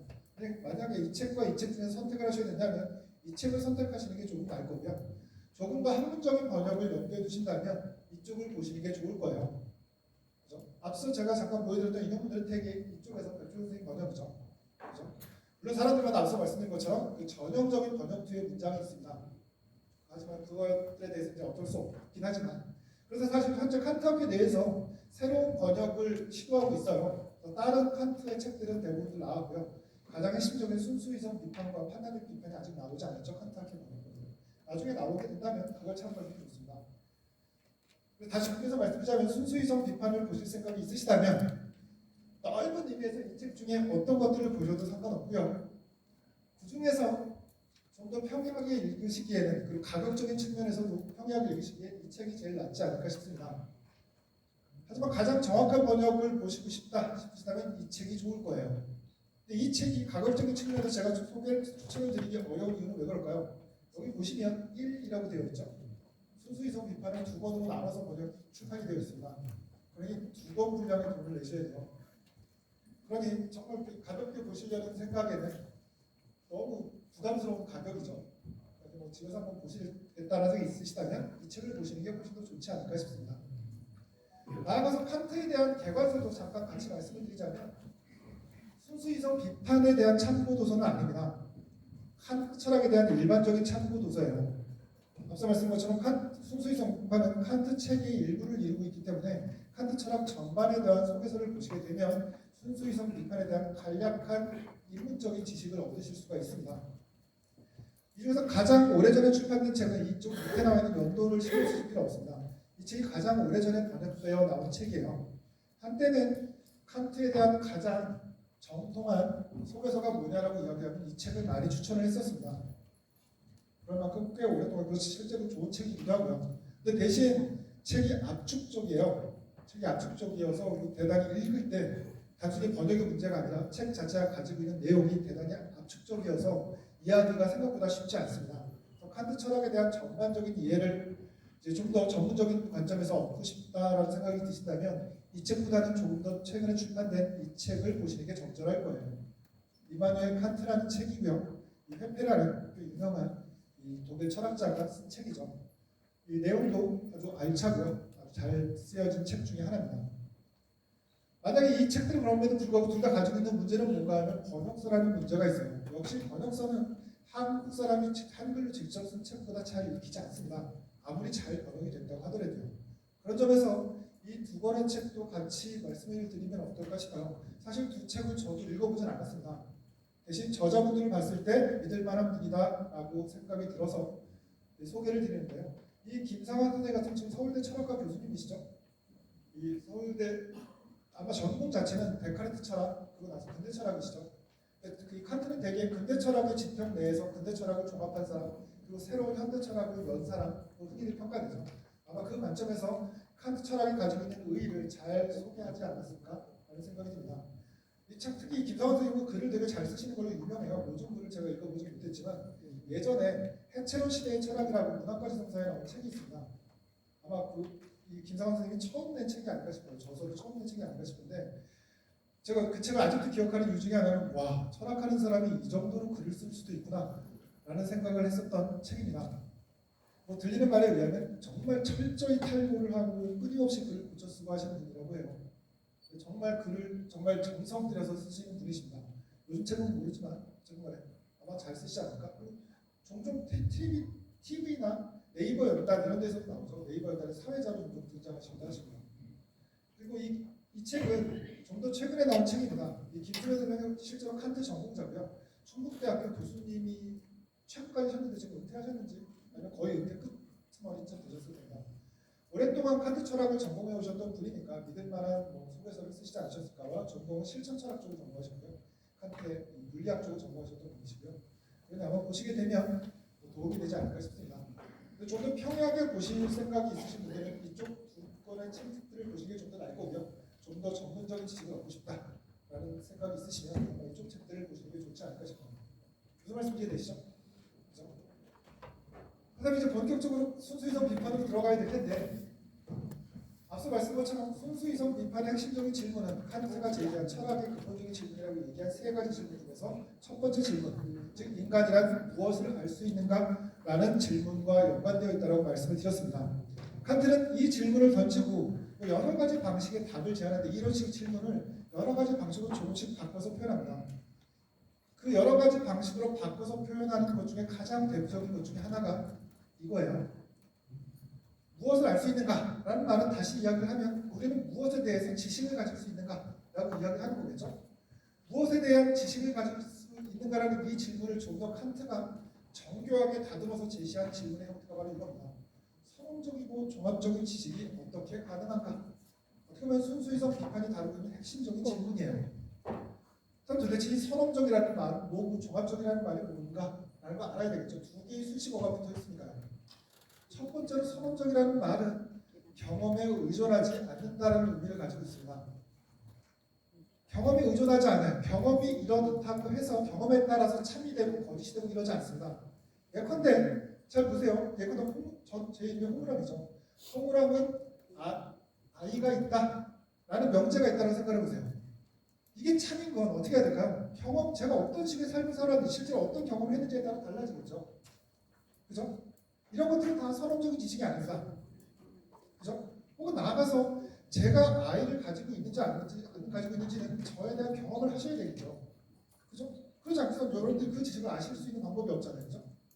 이런 지식들은 다 어때요? 경험적인 지식이에요. 좀 더 정확히 이야기하면 선험적인 지식이 아니라 후험적인 지식이에요. 경험에 의존적인 지식이죠. 하지만 그렇지 않은 지식도 있습니다. 굳이 경험을 하지 않고도 알 수 있는 지식. 예컨대 주사위가 두 개가 있어요. 주사위가 두 개가 있고요. 또 두 개가 있습니다. 이 주사위 두 개와 두 개를 더하게 되면 네 개가 된다는 걸 우리 굳이 합쳐보지 않아도 알죠. 굳이 경험하지 않아도 다 알 수 있습니다. 우리 그런 지식들을 뭐라고 이야기를 해요? 선험적인 지식이라고 이야기를 해요. 항상 경험하지 않아도 반드시 참인 지식이에요. 가장 대표적인 이유들이 좀 전에 예를 들었던 것처럼 수학적인 지식들이 그렇습니다. 이 수학적인 지식들, 항상 반드시 참인 지식은 왜 중요할까요? 칸트는 근대적인 사람이기 때문에 우리 지식에 특히나 학문의 가능성을 되게 중요시합니다. 지식들은 단순히 파편적인 지식들이 있어야 되는 것이 아니라 지식들이 모종의 질서 속에서 체계를 이뤄서 학문을 이룰 수 있어야 된다고 생각을 하는 거예요. 즉 무엇을 알 수 있는가라는 저 질문에 대한 진정한 답은 어떻게 우리가 학문적인 체계를 구축할 수 있을까라는 질문과 이어져 있습니다. 학문적인 체계를 구축할 수 있으면 어떻게 돼야 될까요? 어떻게 보면 그 지식들의 궁극적인 토대가 될 수 있는 어떤 지식들이 주어져야만 하겠죠. 적어도 다른 지식들은 모르겠지만 적절한 질서에 따라서 체계를 갖추고 있는 학문 내에서 그 토대가 되는 기초가 되는 지식들만큼 어때야 될까요? 반드시 참여해야 될 거예요. 이때는 참이고 이때는 참이가 아닌 이런 흔들림 있는 지식들이 어떻게 흔들림 없는 토대가 될 수 있겠어요, 그렇죠? 그러니 언제나 칸트는 선험적인 지식을 중요시합니다. 이해되시나요? 두 번째, 지식은 칸트가 관심을 갖고 있는 지식은 단순히 선험적일 뿐만 아니라 종합적이어야 해요.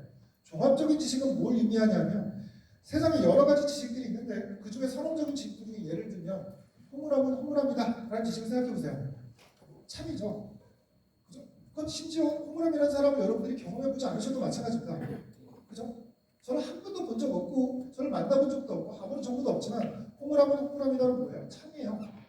우리 이런 걸 논리학에서 뭐라고 이야기할까요? 동일률이라고 이야기합니다. 그죠? 거꾸로 허물하면 허물함이 아니다라고 이야기하면 어때요? 반드시 거짓이에요. 그죠? 굳이 제가 누군지 경험하지 않으셔도 반드시 알 수 있습니다. 이런 것들은 어때요? 다 논리적인 지식이에요. 다 어때요? 선언적입니다. 경험하지 않아도 돼요. 경험에 의존하지 않아요. 그죠? 그런데 모든 경험에 의존하지 않는 모든 지식들이 다 중요하진 않아요. 선언적인 지식들 중에도 중요한 지식들이 있습니다. 그건 뭘까요? 세계에 대한, 자연에 대한 정보를 제공해 주는 선언적인 지식들이 중요합니다. 그렇지 않다면 그런 지식들은 공허하거든요. 허물함이다라는 지식에 대해서 알아서 뭐 하시겠어요? 그죠? 근데 여러분, A는 A다라는 지식, 혹은 A는 A면서 A는 A가 아니다라는 건 거짓이다. 뭐 이런 식의 지식들 알아봤자 큰 의미가 없죠. 너무나 당연해서 그렇기도 하고요. 무엇보다 그런 식의 지식들은 우리한테 어떤 새로운 정보도 알려주지 않아요. 우리가 실제로 무언가를 안다, 지식을 필요로 하는 이유는 왜 그럴까요? 이 세계 속에서 우리의 삶을 영위해 가기 위한 정보가 필요하기 때문이죠. 그 지식은 무엇보다 세계 혹은 자연에 대한 정보를 담고 있어야 됩니다. 유의미한 정보를. 하지만 앞서 예를 들었던 것처럼 논리적인 지식들은 그런 유의미한 세계에 대한 정보를 담고 있지 않아요. 그러니 선언적인 지식들 중에서도 종합적인 지식들이 바로 그런 유의미한 정보를 담고 있는 지식입니다. 칸트는 이런 종합적이라는 말을 분석적이라는 말과 대조시켜서 이해를 해요. 앞서 말씀드린 것처럼 논리적으로 분석해서 참인지 거짓인지가 결정되는 것들이 분석적인 지식입니다. 그런 것들은 세계에 대한 정보를 담고 있지 않기 때문에 중요하지 않아요. 즉 경험 세계에 대한, 자연 세계에 대한 새로운 정보를 담고 있으면서도 선언적인 지식이 필요해요. 결코 흔들림 없는 지식. 그런 것들이 뭐가 있을까요? 그런 지식들이 있는지 혹시 떠오르시는 게 있으신가요? 예? 그렇죠. 무언가가 동물이다, 식물이다. 그죠? 예컨대 사람은 동물이다 라는 지식은 정말로 의심할 거 없이 참인 것처럼 보이죠? 그죠? 사람은 식물이 아니고 사람은 동물이잖아요. 그죠? 하지만 엄밀한 철학적인 관점에서 보자면 사람은 동물이다라는 건 경험적인 지식입니다. 동물이 무엇인지를 일단 알아야 되고요. 동물이라는 것 자체가, 동물이라는 개념 자체가 경험적인 개념이죠. 그죠? 동물을 식물과 구별하게 되는 건 어떤 걸까요? 동물과 식물을 구별하기 위해서는 동물과 식물을 경험해야 된다. 그죠? 내가 인간이긴 하지만, 나 역시 인간이긴 하지만 내가 동물에 속하는지 식물에 속하는지를 알기 위해서도 인간이라는 종에 대해서 경험을 해봐야 되겠죠. 인간이라는 류에 대해서 경험을 해봐야 됩니다. 그러니 대단히 확실해 보이는 지식들 중에서도 그런 지식들이 모두 다 선언적인 지식은 아닙니다. 이 선언적인 지식은 대단히 종류가 적어요. 가장 대표적인 것들이 앞서 말씀한 것처럼 논리적인 지식인데, 논리적인 지식은 어떻다고요? 세계에 대한 정보를 담고 있지 않아요. 종합적이지 않아요.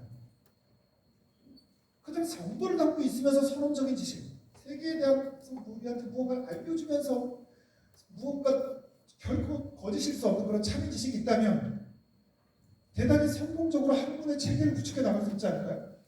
이게 칸트의 아이디어입니다. 실제로 칸트의 아이디어가 아니라 이런 식의 아이디어는 근대의 기본적인 아이디어입니다. 여러분 데카르트 이름 들어보셨나요? 근대 철학의 아버지라고 불리는 사람이죠. 근대 철학의 아버지라고 불리는 데카르트가 했었던 시도가 뭔가 하면, 여러분 코기토 들어보셨죠? 나는 생각한다 그러므로 존재한다. 이 명제가 어떻게 발견돼요? 칸트랑 똑같은 기획 속에서 발견됩니다. 기존의 데카르트가 뭐 어떤 식의 이야기를 하냐면, 지금 내가 나는 지금까지 학교에서 많은 것들을 배워왔는데 학교에서 배워왔던 지식들이 그다지 쓸모가 없다라는 걸 배웠다. 학자들은 끊임없이 논쟁만 벌이고 있고, 학자들이 그렇게 끊임없이 논쟁을 벌이고 있는 것만 보더라도 그 중에 어떤 지식도 확실하지 않다는 걸 깨닫게 된다. 그러니 나는 더 이상 학계의 지식에 만족하지 않겠다는 생각을 합니다. 그러고 나서 드디어 데카르트가 생각한 기획이 뭐예요? 나 스스로가 학문을 재구축하겠다는 생각을 해요. 학문을 새로 구축하려면 앞서 말씀드렸던 것처럼 결코 의심할 수 없는 확실한 지식에 토대를 두어야만 할 거예요. 그걸 데카르트는 뭐에 비유하냐면 아르키메데스라는 사람의 어떤 용어에 비유를 해서 설명합니다. 아르키메데스라는 사람 들어보셨나요? 그리스 시대의 사람이죠. 우리한테 흔히들 유레카로 알려져 있죠. 그죠? 이 사람은 되게 뛰어난 철학자이면서 동시에 과학자이기도 했다고 하죠. 이 사람이 한 말 중에 유명한 말이 뭔가 하면 나한테 충분히 큰 지렛대와 그 지렛대를 받칠 수 있는 충분히 큰 받침대를 준다면 이 지구를 움직여 보이겠다라고 이야기를 했다고 합니다.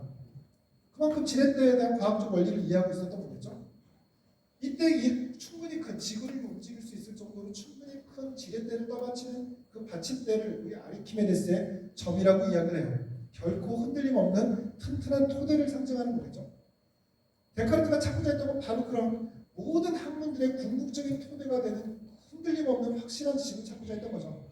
그렇게 해서 찾아낸 게 바로 뭐예요? 여러분들이 잘 아시는 나는 생각한다 그러므로 존재한다는 겁니다. 그죠? 물론 데카르트는 이 선언적인 지식, 종합적 지식 이런 식의 구별을 따로 하지 않았어요. 그리고 아마도 칸트가 보기에 데카르트의 그런 식의 지식은 선언적이고 종합적인 지식에 해당될 수 없다라고 아마 칸트는 생각했을 겁니다. 그 이유는 앞서 말씀드렸죠. 데카르트 역시 칸트 이전의 철학자로서 제대로 올바르지 않은 사고 방식을 받아들이고 있었거든요. 그러다 보니 합리주의는 이 데카르트의 철학 전통을 흔히들 합리주의라고 이야기합니다. 이 데카르트식의 철학 전통은 이 우리의 무엇을 알 수 있는가라는 이 질문 관련해서 제대로 된 답변을 제공할 수 없었다고 생각하는 거죠. 말씀드리자면 좀 전에 말씀드렸던 것처럼 데카르트적인 전통이 있습니다. 즉 무엇을 알 수 있는가라는 질문과 관련해서 칸트식으로 이야기하면 선언적이고 종합적인 지식은 어떻게 가능한가라는 질문에 대해서 이 합리론적인 데카르트 계통의 합리론자는 뭐라고 대답을 하냐면 사실 좀 그림을 그려야 되는데 당연히 칠판이 있을 거라고 생각을 하고 저렇게 했었는데 지금 그림이 없죠. 크게 말씀했죠. 이 그림은 나중에 뒤에 가서 이 그림이 있습니다.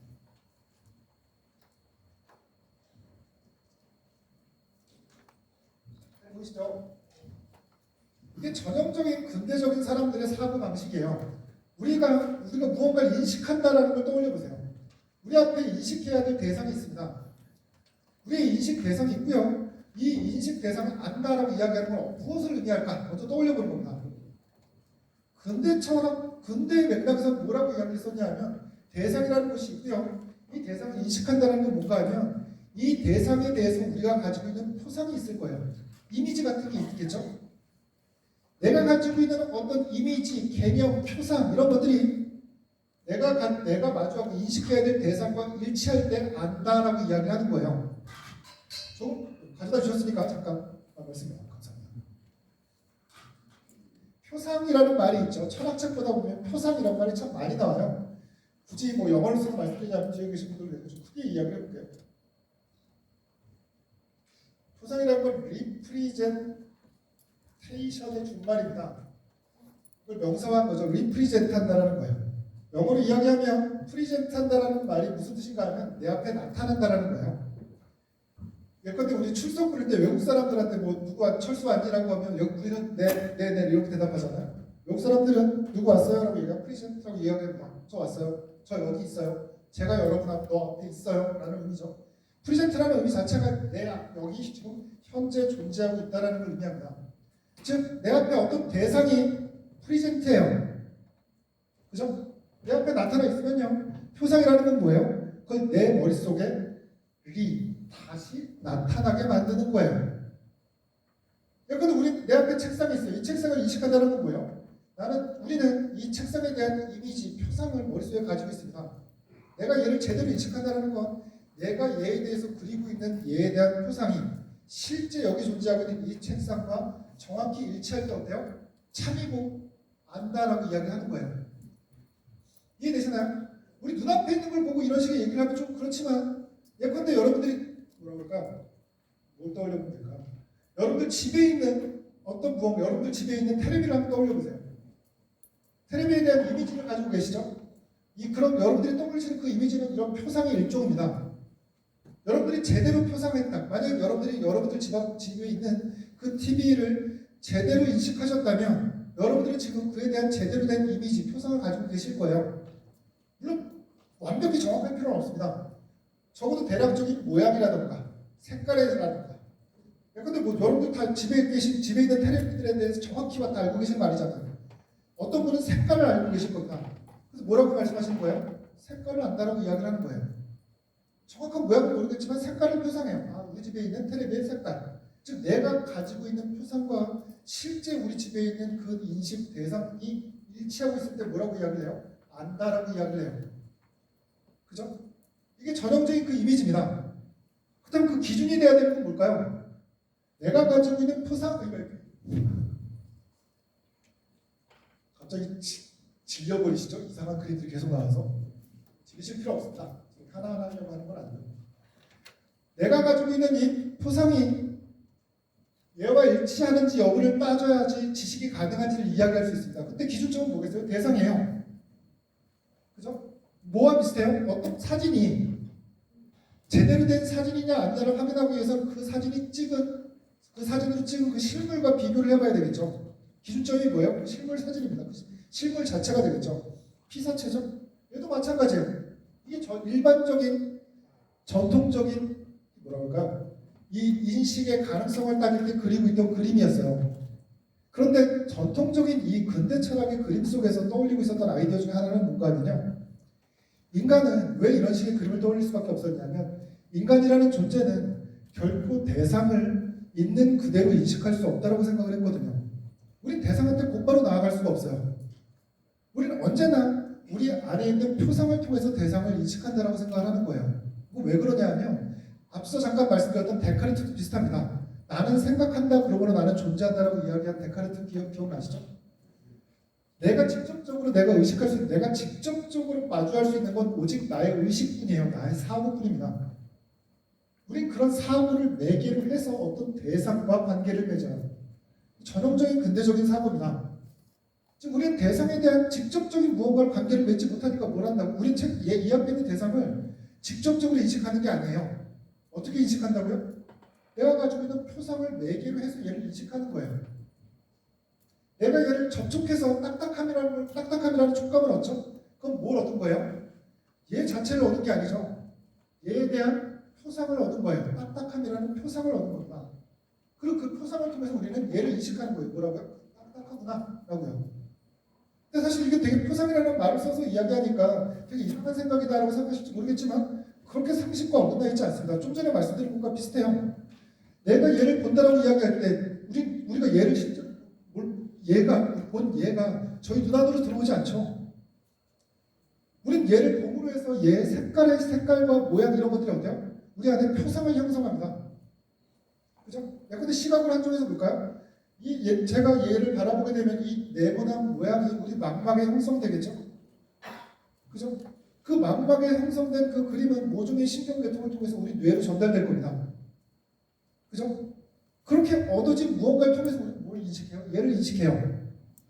얘를 직접적으로 우리가 뭘까 받아들이는 게 아닙니다. 그걸 근대 철학자들은 뭐라고 불렀어요?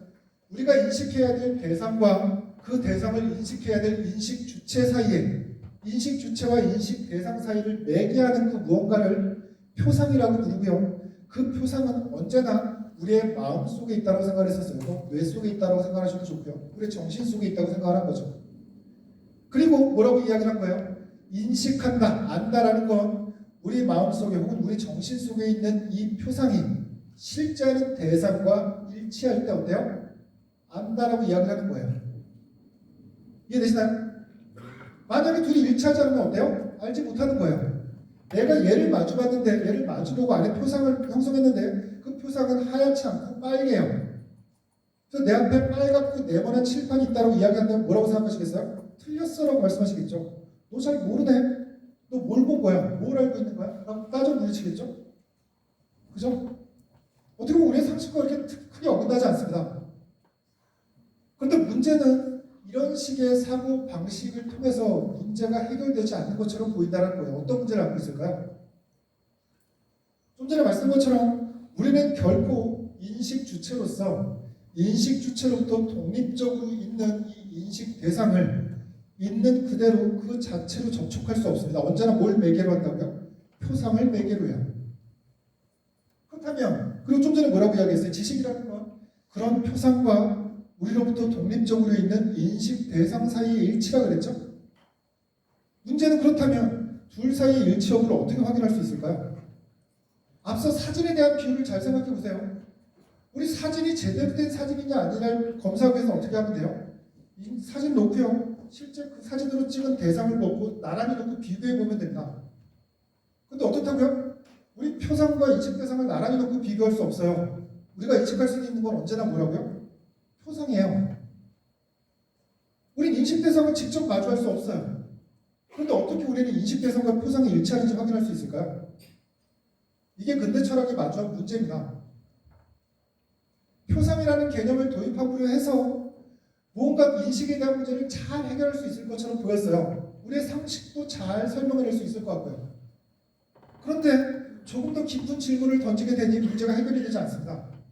우리가 직접적으로 마주할 수 있는 건 오직 표상이고 우리가 무언가를 인식할 때 반드시 표상을 매개로 해야 된다는 이 아이디어는 인식 대상과의 일치 여부를 확인할 수 있는 방법 자체를 없애버려요. 다른 방법을 생각해 볼 수 있습니다. 예컨대 우리가 어떤 그림을 떠올려 보세요. 어떤 그림이 어떤 초상화를 놓고요. 그 초상화가 잘 그려진 초상화가 아닌가를 보려면 어떻게 될까요?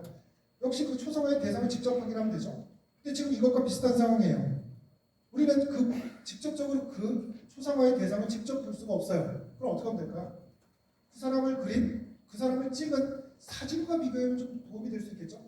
기준점이 실제 대상이 아니라 이 실제 기준점을 대상으로 삼는 것이 아니라 다른 기준으로 대체해서 삼아보면 가능할 거예요. 그죠? 다른 기준점을 찾아보는 게 일종의 대안이 될 수가 있겠죠. 즉, 둘 사이의 일치 여부를 확인하기 위한 직접적으로 확인이 안 되니까요. 다른 기준을 찾습니다. 그죠? 표상과 대상 사이의 일치 여부를 확인할 수 있는 또다시 매개해 줄 수 있는 또 다른 기준점을 찾는 거예요. 근데 여기서도 이런 식의 아이디어도 역시 똑같은 문제에 부닥칠 수밖에 없어요. 왜 그럴까요? 기준점을 어떤 기준을 삼기 위해서는 그 기준도 우리한테 인식돼야 될 거 아니에요.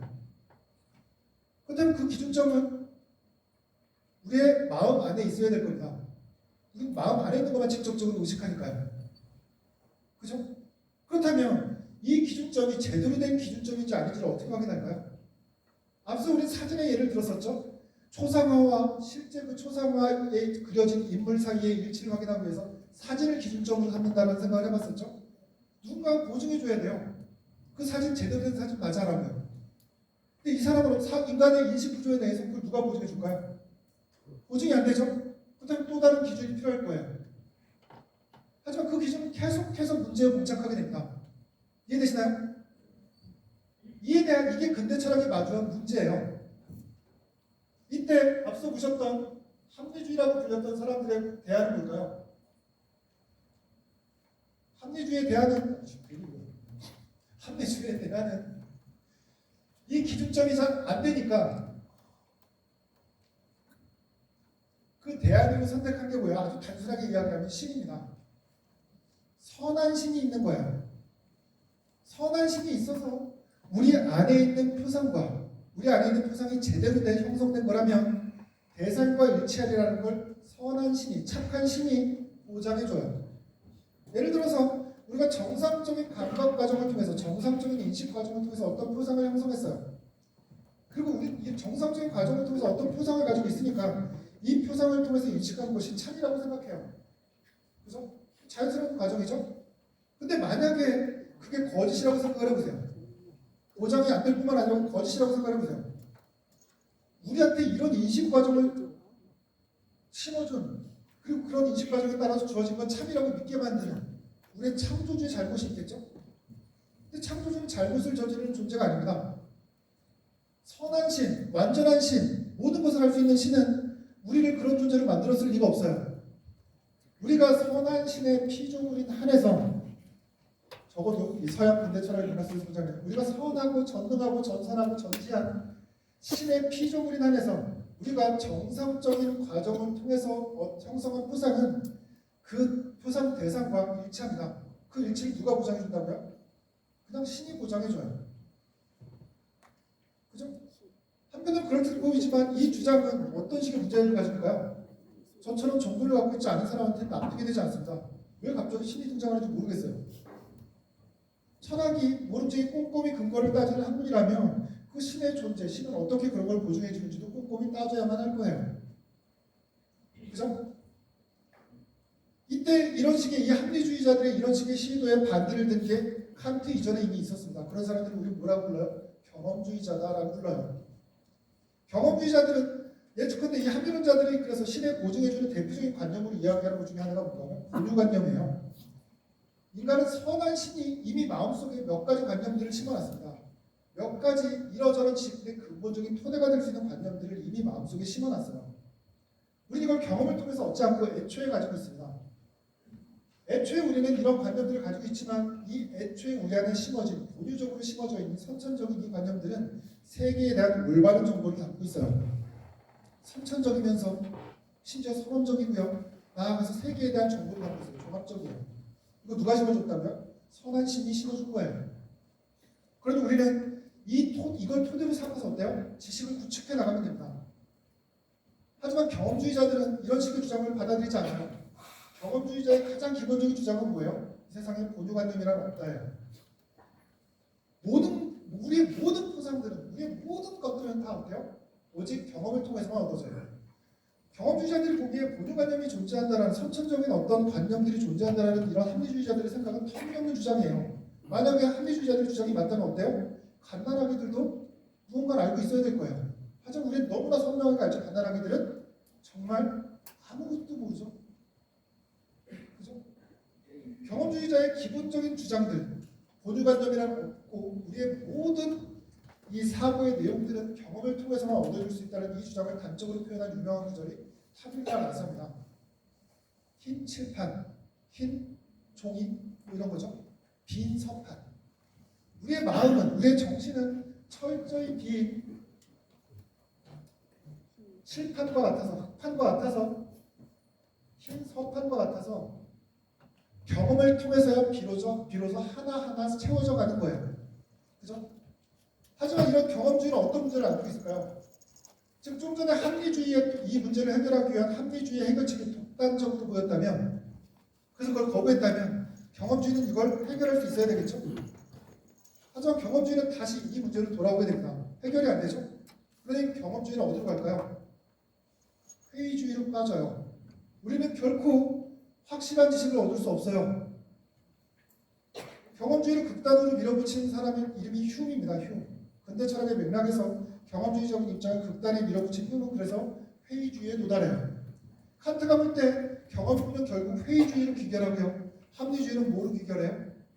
독단주의로 귀결해요. 이해되시나요? 그건 왜 그렇다고요? 이런 사고방식 때문이에요. 그래서 칸트가 제안한 건 뭘까요? 사고방식을 바꿔보자라는 거예요. 우리 안에 표상이 있다는 생각은 받아들여요. 하지만 기준은 우리가 따라야 할 건 우리의 표상이 대상과 일치하는지 여부를 따지는 게 아니라 오히려 대상이 우리의 표상을 따라야 한다라고 전제를 바꿔보자 라는 게 칸트의 사고방식의 전환이에요. 우리가 인식해야 될 건 인식 대상이고 우리 앞에 주어진 인식 대상을 기준점으로 삼아야지 무슨 말이다라는 생각을 하실지 모르겠지만 그럼에도 불구하고 칸트는 저 아이디어를 통해서 우리가 마주했던 저 문제를 해결할 수 있다고 생각을 합니다. 무슨 말인가 하면 우리의 인식 대상의 의미를 바꿔서 생각을 해보자는 게 결과적으로 칸트의 30분이네요. 5분만 더 이야기해도 괜찮아요. 칸트의 아이디어는 뭔가 하면 기존까지는 인식 대상이라는 것이 인식 주체와 무관하게 독립적으로 있었다고 생각을 했었어요. 우린 그런 대상과 우리의 표상이 일치하는지를 따져야 돼요. 그러니 해결이 안 됐습니다. 하지만 칸트의 아이디어는 뭔가 하면 우리한테 인식 대상이라는 건 인식하는 인식 주체가 가지고 있는 모종의 인식 조건들에 부합해야만 해요. 즉 독립적이지 않아요. 인식 대상이라는 건. 인식 주체로부터 완전히 인식 주체의 인식 조건으로부터 완전히 독립적인 것들을 그래서 칸트는 대상이라고 부르지 않습니다. 그런 것들을 뭐라고 불러요? 물 자체라고 불러요. 그래서 칸트한테 사물 자체는 인식의 대상이 아닙니다. 우리는 사물 자체를 인식할 수도 없고요. 인식할 필요도 없어요. 우리가 인식할 필요가 있는 인식 대상은 우리 앞에 이미 인식 주체의 모종의 인식 조건에 따라서 이미 나타난 것들만 인식할 수 있어요. 뭐에 비유해서 생각해 보실 수 있냐 하면 여러분들이 혹은 인간이라는 모든 존재가 다 벗을 수 없는 안경을 끼고 있다고 생각을 해보세요. 벗을 수 없는 색안경을 끼고 있어요. 이건 도저히 벗을 수 없습니다. 그리고 우리가 어떤 안경을 끼고 있는지도 볼 수 없어요. 그죠? 이게 어떻게 보면 우리의 벗을 수 없는 이 색안경이 뭐라고요? 우리 인식 조건과 마찬가지예요. 모든 인간이 공유하고 있는 인식 조건입니다. 그런데 이런 상황 속에서 누군가가 우리가 인식해야 될 대상이라는 건 우리가 끼고 있는 이 인식 조건과 독립적으로 좀 우리가 벗을 수 없게 끼고 있는 이 색안경을 벗었을 때 마주할 수 있는 그 대상이다 라고 이야기한다고 생각해보세요. 터무니없는 조건이에요. 우리 그런 대상을 인식할 필요가 없어요. 왜요? 우리 모두 다 같이 색안경을 끼고 있거든요. 우리가 인식해야 될 그리고 목표로 삼아야 될 인식 대상은 뭐예요? 색안경을 낀 상태로 우리 앞에 나타난 대상입니다. 원래 색안경을 벗었을 때 그 대상이 어찌할지는 우리의 관심사가 아니에요. 그럼 왜 관심을 가질까요? 그런 거에 대한 관심을 가질 수 있는 존재는 어떤 존재일까요? 인간이라는 존재의 인식 조건으로부터 벗어날 수 있는 존재만 관심을 가질 거예요. 어떤 존재요? 심 같은 존재로 관심을 가질 거예요. 인간이 그런 조건에 대해서 관심을 가질 필요가 없습니다. 인간의 관심 조건은 관심 대상은 뭐라고요? 인식 주체의 인식 조건에 따라서 나타난 대상들만 관심을 가지면 돼요. 만약에 그렇게 우리의 인식 대상들을 인식 주체의 인식 조건에 나타난 것들로 한정해서 생각을 한다면 이제 우리는 아무런 걱정 없이 적어도 최소한의 우리 앞에 나타난 인식 대상들의 근본적인 성질들을 알 수 있습니다. 뭐에 따라서? 어떤 대상이건 다 어때요? 좀 전에 말씀드린 이해에 따른다면 우리의 색안경에 따라서 나타날 거예요. 그 색안경이 어떤 성질인지를 알고 있다면 예컨대 빨간색 색안경이에요. 우리 앞에 나타나는 모든 대상들은 어떻다는 걸 예상할 수 있어요? 빨간 계통으로 나타날 거라는 걸 알 수 있어요. 우리는 그걸 굳이 심지어는 어때요? 경험하지 않고도 알 수 있습니다. 경험하지 않아도 우리 어떤 일이 일어날지 다 알죠. 우리 앞에 나타나는 모든 대상들은 빨간 계통일 거예요. 그럼에도 불구하고 이건 분명히 상업적이에요. 경험이 독립적입니다. 나아가서 어때요? 세계에 대한 정보를 알려주는 거예요.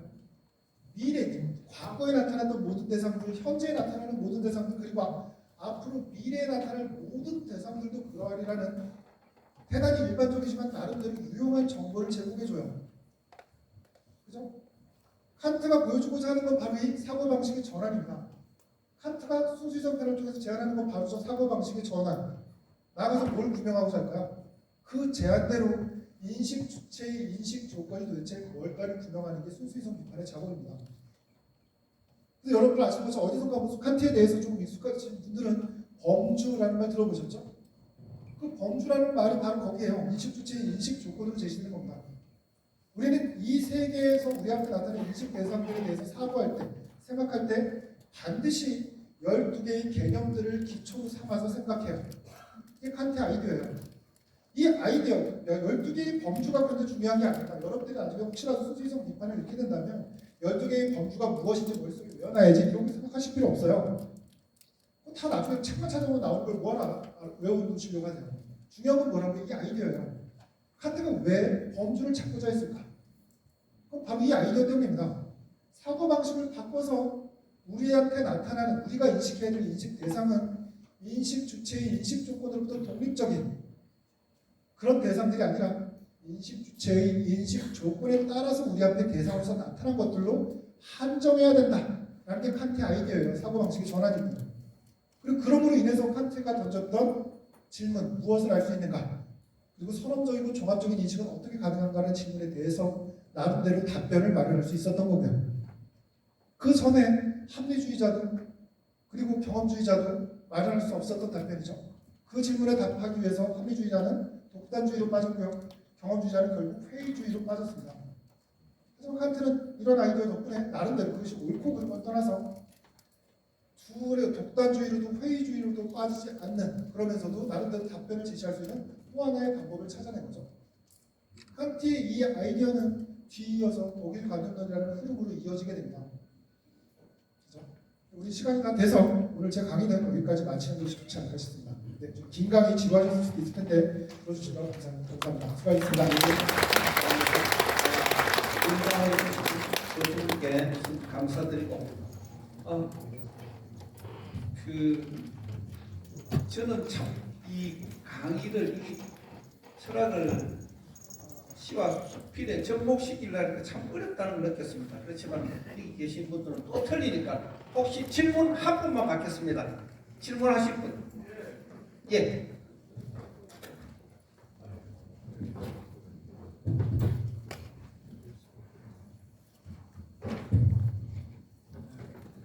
홍 교수님 예. 반갑습니다. 예. 제가 서강대 화학과 옛날 출신입니다. 예? 옛날 화학과 내가 화학분이었습니다. 경북대. 서강대. 정말요? 제 선배님이시네요? 그러셨어요? 제가 서강대 화학과 출신이거든요. 서강대 화학과 졸업하고 아니 그런데 그렇게 과학을 공부하시다가 철학을 바꾸게 된 대단한 전기가 있어서 궁금했는데 그 여러 가지 참 물리학이나 이 전체적으로 보는 관점하고 또 화학에서는 마이크로로 들어가잖아요. 이 여러 가지 중에서 많은 고민을 하실지 안 하셨기도 하고 그래서 어느 선택을 해서 철학을 바꾸셨나 궁금합니다. 좀 한번 설명해 주세요. 이 카트와 연관되어 있지는 않죠. 제 개인사와 관련된 질문인데 사실 이 질문에 대한 답을 드리게 되면 사실 종종 이런 질문을 받곤 합니다. 근데 이런 질문을 받게 되면 사실 되게 이렇게 시시한 재미없는 답변이 나올 수밖에 없는 게 제가 화학을 잘 공부를 못했습니다. 제가 화학과에 진학을 하게 된 것도 되게 다 유연적이고요. 제가 아마 그 당시만 하더라도 아마 여러 지망이 있었죠. 선지망에서 시험을 봤었죠. 3지망인가로 됐었을 겁니다. 실제로 3지망을 제가 뭘 썼는지도 몰랐고요.